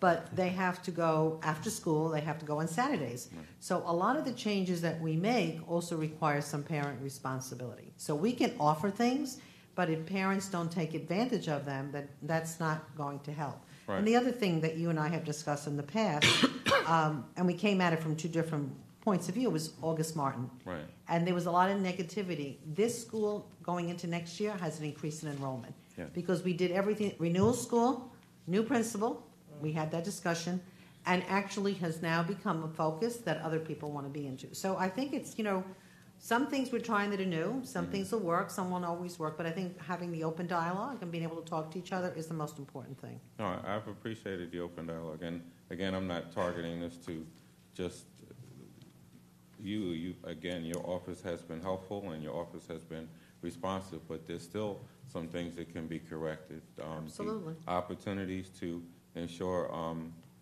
that the parents feel that they can engage. My parents have some of the longest commute times in the city, or as it is, so hearing that they have to take their child on a Saturday to a program when they would prefer to do it after school for the engagement program so that they could get the specialized high school test would probably be more palatable to parents, because then they know that their child is in school until 6 o'clock, which would be better for them with a long commute time anyway. So that's why when you heard the groaning at the meeting on about Saturday, it's another day that a parent has to, take their child. But just to stay on the mayoral control before I grouse about 109, the MWBE vendor opportunities under mayoral control and how that is done, and I would hope that there would be a quarterly list of the projects that were let and the opportunities that were given to MWBE so that they can come. I have more people that are desiring to be vendors that feel that the system is difficult for them to navigate. I know it's easier than it was because I looked at the website recently, but it's still a problem for people to access. And I would hope that there are more vendor hearings or pre-vendor opportunities so that they could discuss that. Just quick comment on that. Right. So about $1.6 billion in MWBE contracts in the last year. The goal is $16 billion over 10 years. DOE was not part of any mayoral vision around MWBE in the previous administration. We now include DOE in our goals to hold them to the same high standards we're holding everybody else to. But there's no question, again, as a communication area, we must do much better. We have a lot of opportunities people are not hearing about, and we're trying to fix that rapidly. We were trying to make the certification process much easier, and Commissioner Greg Bishop at Small Business Services is responsible for that. I think has done a lot to improve that situation. He's a great commissioner. We're very proud, but so the point is, this is an area where I want to fully say I'm not satisfied that we are yet certifying as many people as we can and making as many opportunities as clear as they can. But I know the will is there, and I've met literally with all my commissioners to tell them this is mission critical to improve this situation. Well, the vendors have heard your desire to go to $16 billion, so you're getting more people excited about it, and the easier that the system is accessible, and pre-big conferences would make that a lot better also. Thank you. I just want to applaud you for getting that done, and also share with you the frustrations that they're having with accessing the system. So, but I think it's a great program. Going back to the policy-making issue, again, I think that if there are opportunities on a regular basis for parents and other interested parties to have public input on policy and agendas, I think it would be helpful to the entire system as well, and I hope that we can continue to see more of that. Finally, I do have to, bring up 109 because the Chancellor mentioned it to Senator Golden, the co-location. There's a big problem when you have a school that already has a predetermined outcome before the parents can get involved. And unfortunately, as you laid out earlier, the typical co-location process was not followed here because applications were sent out to the to prospective parents for their children to apply before there was a PEP vote. And the PEP vote was scheduled for last month due to my intervention and Councilmember Garodnick. It still hasn't happened yet, but when you have a school that has gone through a principal change which destabilized the school, which hired a principal that was a former student at the school, but then has just suffered because they had a problem with a student that committed suicide at the school and still destabilized the school, and then a larger problem where they have not had a capital upgrade other than Reso A money in the building for 18 years, it makes it difficult for the school to get stabilized. Now they're going to face a co-location, when you have a population there where you're going to put a high school with a junior high school. It's just not fair to the school. And the process, as you laid out, was not properly followed in this respect. I understand the need to try to accommodate the surge of charters that are trying to apply to become schools, but we also have to consider the needs of a community that's undergoing a rebuilding process, in a community that is exploding in population as well, changing in their socioeconomic status and their cultural status. The children that are attending that school tend to be undersized because they're coming from communities that their children tend to be smaller in stature, and they're going to have to now worry about high school children coming in there. And the whole process of a school being told that they now have to put up with a charter school coming into their building when they're now being promised resources for the charter school, where the children in the charter school are going to be treated in a different class and in a different way than these schools, is going to create a tale of two cities in the school. And I know that you don't necessarily believe that, but I can tell you that from the other issues with charter co-location, it creates a problem and a self-esteem issue for children when they're in middle school. Middle school kids are crazy anyway. They're going hormonal, they're going through changes, they're going through a reclamation of the school, and now we're dealing with the fact that a charter school is being dropped on them without them having an opportunity to impact it. And I have a problem with the co-location process because the opportunities for parents to ask questions are done in the unofficial hearing, not the official hearing. They're not and get answers to their questions are done at the unofficial hearing. The official hearing, parents can only make statements, and there are people that are there that they're not familiar with other than the superintendent that has to listen to the questions. There's no opportunity for discourse or debate. And also, when it gets to the next level, there's no opportunity for parents to have discourse or debate. So I think that that's a major problem with the co-location process, and I think that that's something that needs to be adjusted under mayoral control as well. But I would appeal to you that the situation at 109 is not fair to the self-esteem of those students. It's not fair to the rehabilitation of the school. It's a school that, we're given the opportunity, could be a shining star middle school with a high-performing students and services if it were given, but it hasn't been given that opportunity.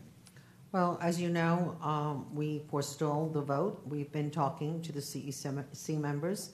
We have been meeting with all the constituents, including the superintendent, and the vote will be taking place this month. That doesn't, we don't know the outcome. That's what a vote is all about. But most importantly, we have highlighted that school. It's an arts-focused school. I understand that it's going to continue to be an arts-focused school.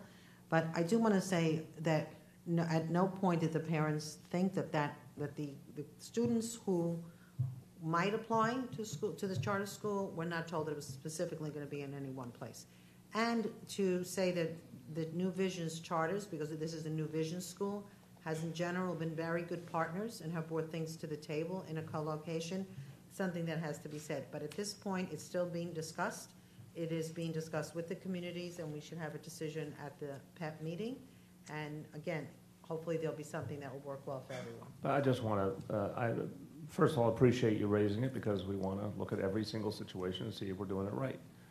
And again, I know you a long time, and I know you're speaking from the heart, but I want to affirm to you that when we engage parents, first of all, parents are not a monolith. I can say from going back to my PTA meetings and school board meetings, everything, parents have different views. But we make a very concerted effort to engage parents and hear what their concerns are, and we also try and bring to bear what we think is the best educational approach and try and mix all the needs. But CEC is a part of it, PEP is about it, there's a lot of different milestones along the way. So we're certainly going to take your concerns and go back and discuss them and see how we can be responsive, but I do think, and I've monitored this pretty closely, in 2 years' time, we now have a process in a typical situation, maybe not every situation is equal or perfect, but in a typical situation where there is earlier engagement with parents about potential changes, there is higher level engagement, meaning literally to the point of a deputy chancellor participating with the parents. There is much more engagement from CECs. There's a much more open debate at the PEP. I'm not going to, debate chapter and verse each of the specific points you raise. I'm going to say that I think this is a very different reality, and it's in process, meaning we expect to go deeper. So I guess I want to defend the fact that a lot of people have worked hard to turn this supertanker and move it towards more meaningful parent engagement. That doesn't mean parents always agree with each other. It doesn't mean we always agree with the parents, and we ultimately have to make a decision we think is best for the children. But we will go back and make sure there's other issues to address here that we address them. Well, there are issues, and again, as I said in the beginning, this particular case did not follow your optimum process. And when parents see applications for a charter school in the school that they were in, because that's how it was presented, it just destabilizes the school. And regardless of what, regardless of anything else, that school is in a need for stabilization. It could be an excellent junior high school because the community needs it. There's the other two junior high schools near it are over 130% overcrowded. There's no need for that to even happen, and I think that we need to take a good, hard look at it. I've spoken to your chancellor and the deputy chancellor. We've been arguing vehemently about it, and I hope that we can continue to argue about it before the PEP meeting. So, thank you. Thank you. And I support mayoral control. I think it should happen. I think it should happen within the term and 6 months after the term of the mayor, just in case we get a mayor that's not as amenable and someone that I would want to see reelected as of yourself. I'll just put that in at the end. I don't know if that's proper, but I did it anyway. Thank you. Thank you. Senator Perkins. Good. Thank you.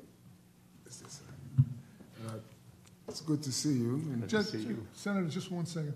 Just to inform you. Take your time. No, I'm not going to. I'll be a little quick. We have 2 more questioners, so I'm just holding off on a potty break. I accept. Thank you.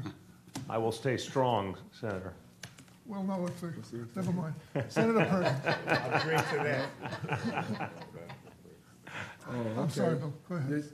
there's a break that somebody needs No, to no, take? no. Go ahead. So, good to see you, and thank you for the time you're sharing with us.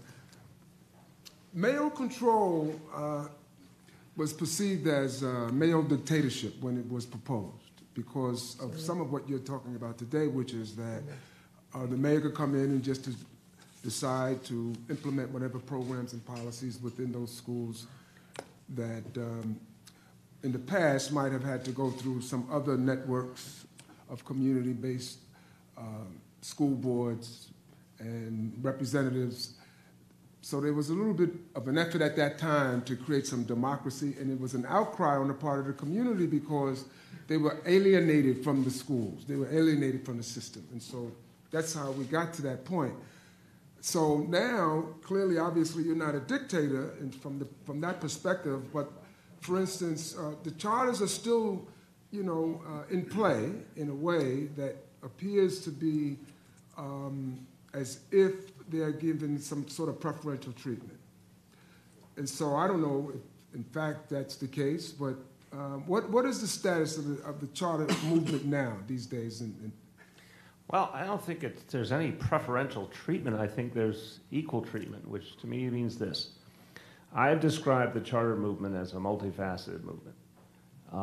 There are very small grassroots charters. There are big charter networks. There are charter schools that go out of their way to serve English language learners and kids with special needs. There are charters that bluntly go out of their way to avoid serving some of those kids. There are charters that, once they accept a child, keep them all the way through, regardless of how well the child's doing. There are other charters that, I think, wrongly try and remove children who don't test well.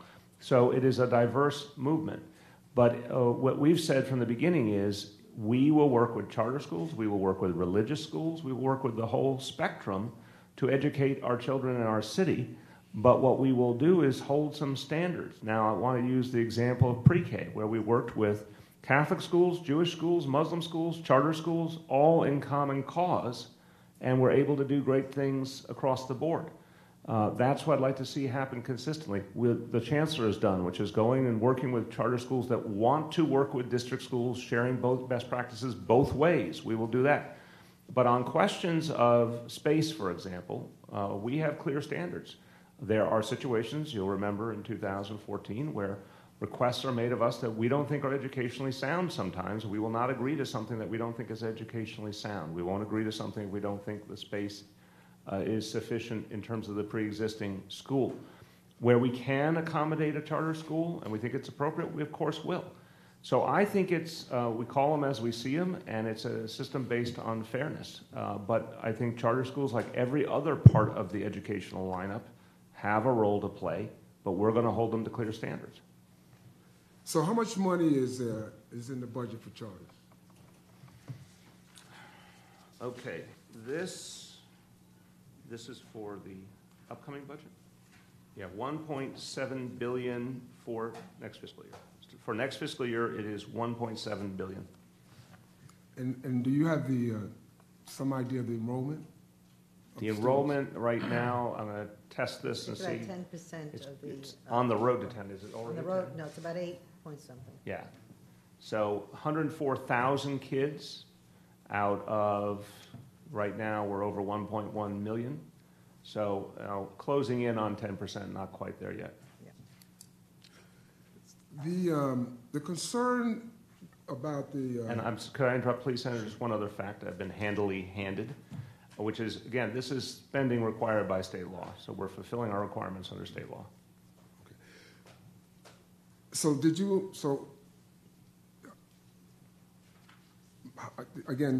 indicate how much money is in this? Did you say 1.7 billion? 1.7 billion for 104,000 kids.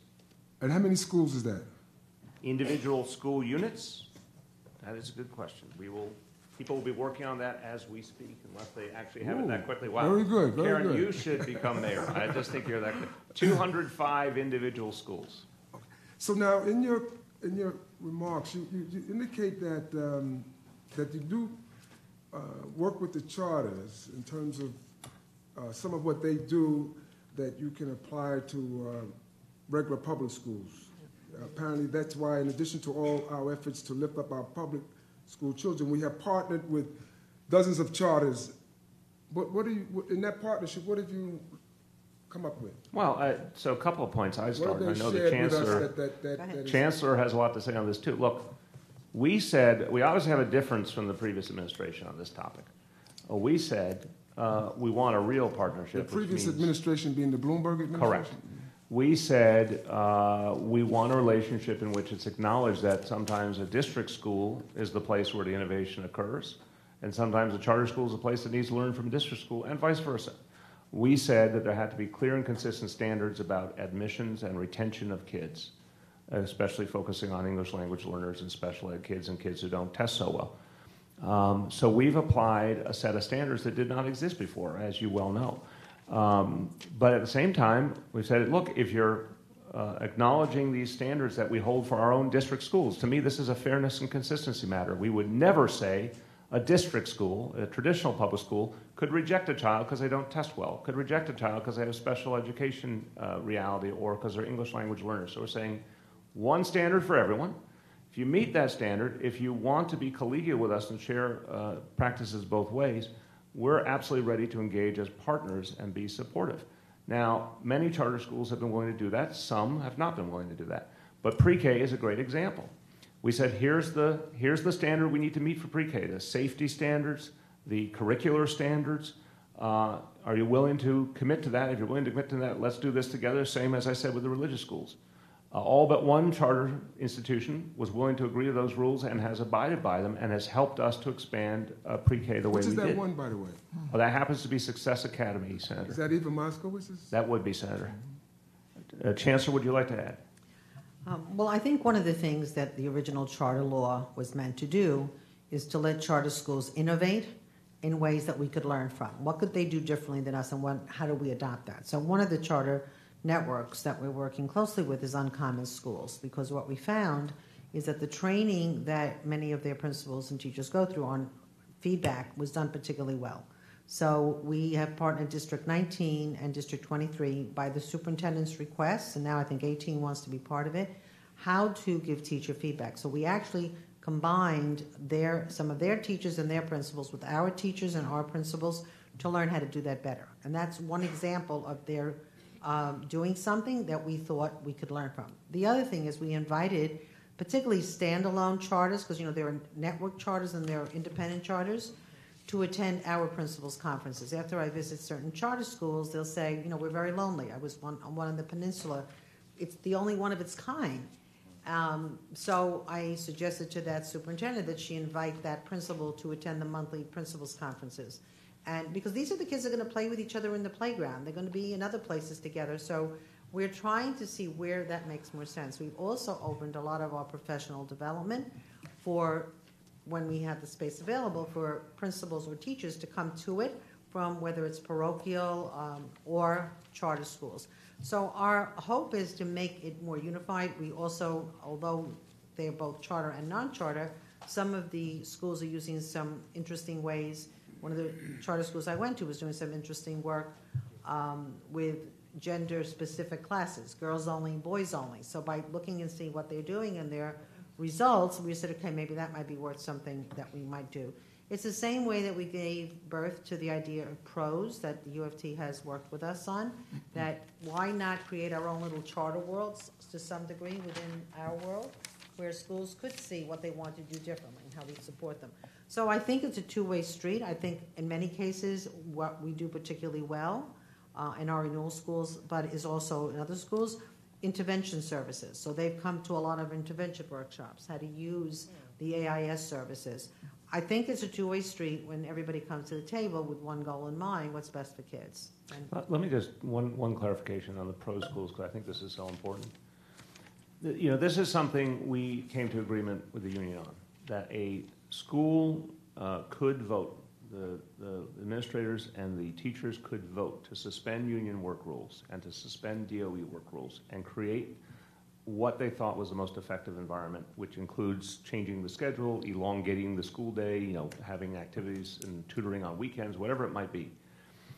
That was district schools, traditional public schools, staking their claim to the ability to innovate and change in the modern dynamic and reach kids in the best way possible. I think there has been a stereotype that the only sources of innovation were charter schools. And we want to assert, there are certainly some charter schools who have been innovative and we want to learn from them, but we also want to assert that a district school can be a source of innovation, and that under the PROS program, which is now well over 100 schools, that we are taking traditional public schools and giving them an opportunity to go places they never went before and to become as modern and effective and innovative as possible. So when the Chancellor alluded to them, I wanted you to hear that, again, in the vein of a single standard, we're not saying to our district schools, which are where the vast majority of our kids are being educated and will be for the decades and decades and decades into the future. We're not saying just stay where you are. We're saying we want to see you do better. We want to see you innovate. We're trying to give you the freedom to do the kind of innovation you want to do. So your point of view, the charter schools for the most part have been successful as models for what? Well, let me give you some facts. First of all, again, I affirm strongly. Excuse me, before we go off too long on charter schools, this is not a hearing on charter schools. Amen. This is a hearing on mayoral control. Right, but the mayoral control, if I may interrupt, is a Bloomberg invention, and the first thing he did with it was create charter schools in my district. So I'm familiar with the whole. And go argue with former Mayor Bloomberg, but this is Mayor de Blasio, and we're talking about I know, that's mayoral why I'm control. asking, because he's the mayor, and all I'm suggesting is we've got a long day ahead of us. There's a lot of speakers waiting to come up, and there's two more of your colleagues that are waiting to be heard too. Can we focus on mayoral control of the New York City schools? That's why I was asking him, what have we learned from the charter schools under So what I would say, I want to pull it to both of your points. Mr. Chairman, I believe mayoral control has allowed us to create a dynamic that is fair and consistent, because we've said that all of these schools, we have oversight responsibility for religious schools. And again, we have found them to be partners in pre-K, partners in the after-school programs. We're trying to create a high standard across all of education in the city, because every single child, it doesn't matter what school they graduate from, they're going to be part of the fabric of life in the city. What we said with charters, which is different from the previous administration, so our version of mayoral control, based on the votes of the people in the election, is we're going to hold you to a standard. If you meet that standard, we're very happy to work with you. If you don't meet that standard, there's going to be times when we can't work together. But to the fact about performance, it is a very diverse movement. We've seen some charters that perform very well while being inclusive. We've seen some charters that have performed well while not being inclusive, which we don't accept. Can I ask you a question on that? Please. What is inclusive and not inclusive in this case? Meaning, if you, I'm going to use the easiest example, if you reflect the district you're in terms of special ed kids, in terms of English language learners, in terms of retention of any child that you accept into the program. So there are some charters that do all those things just like we would as a district school and manage to get good results. There are some that do those things, don't get good results. There are some that are exclusive and get good results, and we don't find that acceptable. There are some that are exclusive and don't get good results. It's a diverse movement. But what I can tell you overall for the city of New York, here's an interesting fact that doesn't get enough attention. The last standardized tests, I believe in multiple measures. I'm not trying to say standardized tests are the only way to look at things, but they are one measure. District schools outperformed charters in New York City in the last testing from last year in terms of ELA, and charter schools outperformed district schools in terms of math. So it was a split decision. But what we do know is different even within that is the difference was the district schools always had to accept all comers. They could not turn away. We would never, ideologically, philosophically, moral, we would never turn away a special ed kid. We would never turn away a kid who didn't take a test well. Sadly, some charters did. So it's not a perfect scale. But even by that imperfect scale, you don't see the kind of slanted outcome I think most people would assume from what they read in the papers. So why are charters allowed to cream? Well, again, what I would say, I'll be very quick on this. No, you just said that they don't accept the same, all this. I think that is a very serious area of concern. No, look, I'll just answer it quickly. Yeah, why are you answering for him? I think it's a serious area of concern, Senator. I know there have been discussions about state legislation that would address that matter. I think that's a very worthy pursuit. Within the state law, we address it in all the ways we can, and that's what I've talked about in terms of the standards we've set, where we say no in certain situations where we feel that there's not been inclusivity. But the better solution, the more universal solution, would be to act on this via state law.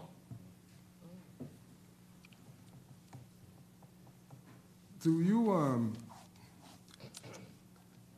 recommend charter schools?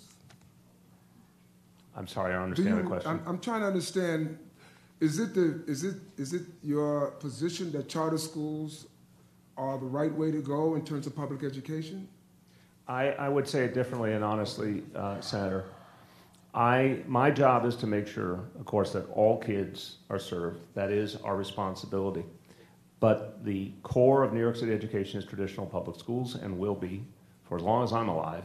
And I have a very personal experience with traditional public schools, and that's where most of my constituents send their kids, and I have to get that system to work better. But at the same time, I'm going to work with the other types of schools. So it's not recommend or don't recommend. I care about everyone. I care about every child. I know the chancellor cares deeply about every child. But the first thing we have to fix and improve is where the vast majority of kids are, which is our traditional public schools. If I may, just one last question. So now, do you keep the demographic data on the charter school population? Yeah, I want to carefully answer in the sense that yes, to some extent. I don't know how perfect it is, but we can give you what we have, yes. Thank you. Thank you, Senator. Senator Saunders. Thank you, Mr. Chair. I'm sure that this has been a long hearing for you, and it's just beginning, so I will respect your position, and I will not ask this board about, or this body rather, about diplomas and certificates for special ed kids, bullying, the testing. I will focus on the mission ahead, what we set out to do. Let me first say that I am a former school board president in District 27, where we raised the academic achievement every year that I was there. So I have a different view on school boards and whether there should be or whether that we should have mayoral control. I feel that the problems of democracy are best served by more democracy and not less. So I'm aghast that New York City is the only city in the state that does not have a school board. But I too would have to go on the record and say that I think that a one-year extension is unsatisfactory, that whether you agree with the system or not, the basic justice of a 1 year, there's not much you can do in that except to prepare to come back for the next year to plead for more time. So that's an inappropriate amount of time, and we can argue 7 years, but we certainly should not submit the mayor to, or the city for that matter, to a 1 year extension. We should have a real extension where they would have a chance to test their philosophy, and we'd have a chance to grade them. 1 year does not do justice to anyone. Thank you, Senator. Well, I appreciate that. Perhaps it's because you prayed for me on Sunday, but that's, I did. Well, I don't know if the prayers are being answered or the angels are speaking, but whatever it is, I will say that I am watching how New York City is treated. I want it to be treated fairly. If the previous mayor had 7 or 8 years, then that should be a standard, or we should come up with a real standard and say, here is what it will be from now on for every mayor, regardless whether we like a future mayor or not. This would be the standard. I'm concerned about mayoral control because I'm hearing a lot from parents who feel that their voices are not getting through, that they're not here, that no one is really hearing from them, that they are allowed to speak, but nothing changes. I do believe that Bill Clinton seems to come to mind right around now, where he spoke of mend it, don't end it. And if were here years ago, I would have said that about the school board. However, I'm here now about mayoral control, and under those conditions, mend it, don't end it. I'm working on, along with many of my colleagues, some very interesting ideas that may allow more parent participation, and our ranker on this one is absolutely has all of this information, and I would encourage you to reach out to him to see some of our ideas of bringing more parent participation in the mayoral control arena. You still have mayoral control, but there would be another avenue for parents to participate. And since the day is long, and I don't mind you answering those other points that I raised, I will stop there and respect the chair. Mr. Chair, on another day, I want some more time. Just one quick answer, Senator. Thank you. And I do want to know, again, we don't consider the mission done on parental involvement. We consider the mission begun. You can see in the CEC participation. You can see in the parent-teacher conference participation. There's real metrics that show there is something starting to move, and including the co-location process, something starting to move. Much more to be done. And what we ask of you is partnership. When you identify someplace where we are not doing well enough at hearing parent voices, we want to do better. I will also say, again, parents can disagree. There can be different sides among parents, and sometimes we can hear people, fully hear them, and say we come to a different conclusion with an absolute open heart.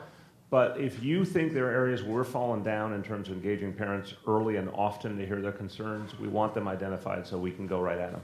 And I just want to add that I know District 27 very well. I've been out on the peninsula several times. The Title I parent engagement in District 27 is particularly high. Queen McKeever making sure that some of that happens. But most importantly, I think one of the things that mayoral control also brings is that when I go visit, and particularly I say on the peninsula, and I need that there are other city agencies that should be involved because there's a particular need out on the peninsula, a lot more homeless kids that come to the peninsula and then get sent back to the Bronx and whatever. I'm able to go back to my office and call heads of other agencies and I say, how do we work on this together? And that's something that I think if you're not dealing it with from chancellor to, let's say, homeless services or temporary housing, you don't have that communication. So having the ability to do that at that level, I think is very important, particularly in high-need areas. I just met with your superintendent, Mary Barton. There are certain things I know that area needs that may not be relevant to other areas, but I can then leverage that as support. We're talking particularly working with the new Y out there because there's a special service that you need. The drug issue is coming up high. I think mayoral control allows you to work with inter-city agencies in ways that you can't do if you're a standalone school board or you don't know who all the other players are. Thank you. Thank you very much. Thank you, Mr. Chair. Thank you, Senator. Senator Murphy. Oh, thank you, Chairman. Mayor, Chancellor, very nice to meet you today. Thank you, Senator. I'm Senator Murphy from the 40th Senate District. I represent Westchester County and Dutchess County and, of course, you know, Putnam County. In Putnam County and Westchester, which I represent, our school system faces a formula which puts us at a regional cost index beneath New York City, even though the Federal Bureau of Education labor statistics put us at a par with New York City's cost of living. Many people say this is unfairly, shortchanges our schools because of New York City's expense. But we have Peak School District that is really getting hurt. How, not necessarily to you, Mr. Mayor, but maybe the Chancellor could add, how do we fix this? Because sometimes Westchester and Putnam gets put in, and sometimes Westchester and Putnam gets thrown out. Well, I'd like to. So it's a major concern for me and my district and the people that I represent. I'd like to start because I do think it's a question that has to do with the public process, the political process. Look, I believe that many school districts in this state did not get the support they deserve. And I believe that's what the Campaign for Fiscal Equity case almost a decade ago proved, decided by the Court of Appeals, our highest court, and it was to benefit jurisdictions all over the state, in the North Country, in some of the big cities upstate, as well as New York City. So I think there's a bigger approach that has to be taken here to make sure that any district in need is getting more support. And I can't think of a better investment for the state of New York. I honestly do not believe, Senator, it is, an us versus them situation. I believe this whole state rises or falls together. I believe everyone in the state has an interest in New York City having a good educational system and a strong economy and a strong workforce. That's having a great benefit for the whole state. But I want to see cities and towns and counties all over the state do well with their education too. If we're going to have a thriving statewide economy, we need that. So I would argue that, in fact, education support across the state is one of the worthiest investments. And if you follow the pattern of CFE as one example, it would mean greater investment in a number of areas of the state. I absolutely get that, and it's a big concern in my district, and because you have, like I said, Peekskill, and then you have a community like Bedford that has Mount Kisco that comes into that. So they're $8.8 million short, and yet it's a quote-unquote above average. But one quick question, and then thank you for your diligence and being here for the number of hours, but Mr. Mayor, this is to you. Convince me why I should vote for mayoral control. With all the allegations that are going on in your office and your administration, why I should vote for mayoral control, and why I can trust you to make sure that we give the 1.1 million kids in New York City the opportunity to succeed and make sure that the $9 billion gets spread out evenly. Senator, let me know. Thank you. Senator, first of all, I would point to facts. Sure. Graduation rate over 70% for the first time in the history of New York City. 68,000 kids in pre-K full day, and thank you to all the members of the legislature for support for that versus 20,000 just a few years ago when I came into office. The fact that we are devoting ourselves to a plan to get all kids on a grade level reading at third grade level by the next 10 years. I mean, these are major changes in the way we approach education. They're only possible under a mayoral control system. I mentioned our Computer Science for All initiative, which is generating such excitement at the grassroots, but also in the private sector of our city, because it means we'll have a more educated workforce for the future. That never could have been achieved without a mayoral control system. So I would say look at what's been achieved already: higher graduation rate, higher test scores, pre-K, after school for all our middle school kids, and a whole set of reforms in terms of things like computer science that did not exist before. Those prove real achievement, and that alone would be a reason, I think, to support a renewal of mayoral control. But I would argue also that obviously, I know you would hold the same standard in public life. We're going to hear all sorts of allegations over the years, all of us. In a democracy, we don't judge by allegations, we judge by facts and through due process. What we know has happened in our schools, we know for a fact, it's proven, it's objective. We know there's support for mayoral control across the ideological spectrum. We know our business community in New York City, people, including people who don't always agree with me on a number of issues, are amongst the strongest supporters of mayoral control. And we know that voices as disparate as Mayor Bloomberg, Mayor Giuliani, and I share a view that this is the only governing system that works, and we don't literally know of any alternative that would work without what we saw in the past, which was inefficiency, inability to reform, and bluntly, a lot of corruption. So I'm going to argue to you that between track record and vision and the fact that there is no better system, and this one really has bipartisan support, that this is the way to go. There's one thing you forgot, and that's the trust factor. And that's for the public, for all of the public to trust us, public officials, to do the right thing. Mm-hmm. And so that's very, very important. And that should be at the high and top. The public, I agree with you, and I would express it this way, and I'm a former public school parent, as I mentioned. The public trusts actual results that change their lives. You talk to those parents of the 68,500 kids in pre-K, fully almost 50,000 more kids in pre-K than just a few years ago. What does it mean for their lives they got that? What does it mean for folks who have a kid in after school who they couldn't get a seat for before? This is what we are charged with doing, honorably and consistently providing real good results and real change for our constituents. That's how we should be judged. I will agree with you on that. I have a 13-year-old, 12-year-old, and 5-year-old. God bless you. I'm in the middle of it. That's a tough moment in life, may I say, as your fellow parent. We're busy, Yeah. as you know. I wish you perseverance. Well, sometimes I got a good egg at home that takes care of the kids while I'm up here. But, it's one of those things that it is our obligation to make sure all these kids are educated. I get that. It's also the trust factor that also needs to be put out there, too. So with that being said, I thank you for your diligence. I thank you for your time here and answering the questions. Thank you. Yep. Thank you, Mr. Mayor. I appreciate that. I just have to make one point vis-a-vis the discussion we had with Senator Perkins relative to charter schools and the like.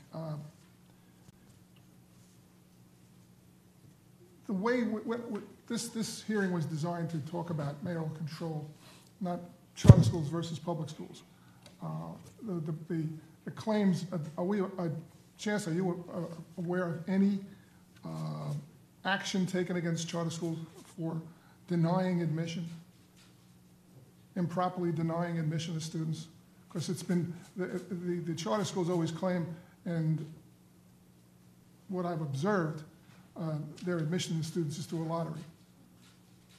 Yes, I think what has been in the papers has been parents who individually found certain actions in certain schools objectionable. So there are parents who are actually bringing lawsuits against specific charters for inappropriate actions, certainly. Usually because their kid didn't get in. No, because their kid is getting thrown out. Yeah, if I may just jump in for a quick second, Mr. Chair. Look, I'll state the obvious. We are obligated by state law to provide a certain amount of funding for charters and to live by a whole series of ground rules upon how we comport how we comport ourselves with charters, and we'll continue to do that. But I referred to some standards that we hold and we believe in, that whenever a decision is ours to make under state law, we do pay attention to these other factors because we want to see, for example, we know for a fact that there are instances where children were not allowed to continue in a certain charter school. We want charter schools to live by the same standards as district schools. If a child is accepted, work with that child the whole way through, just like we would have to. You were a teacher. You obviously knew that if a kid came into your school, short of a major disciplinary issue, which is a separate matter, but if a kid was tough to teach, I know you buckled down and tried to find a way. Well, I think generalizing it, that's what every district school has to do. We don't have an option of saying, wow, you're tougher to teach, so we're not going to keep you. So where we get to make our own decisions, that is an important issue for us. Thank you. Appreciate your time, Mayor. Thank you, Mr. Chair. Chancellor, we appreciate your time. Thank you. And as we say in the old country, may the fourth go with you. Well done, Chairman. Thank you. God bless.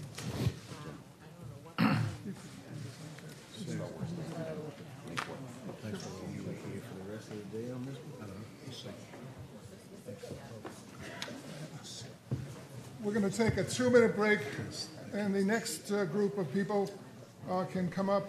Joe.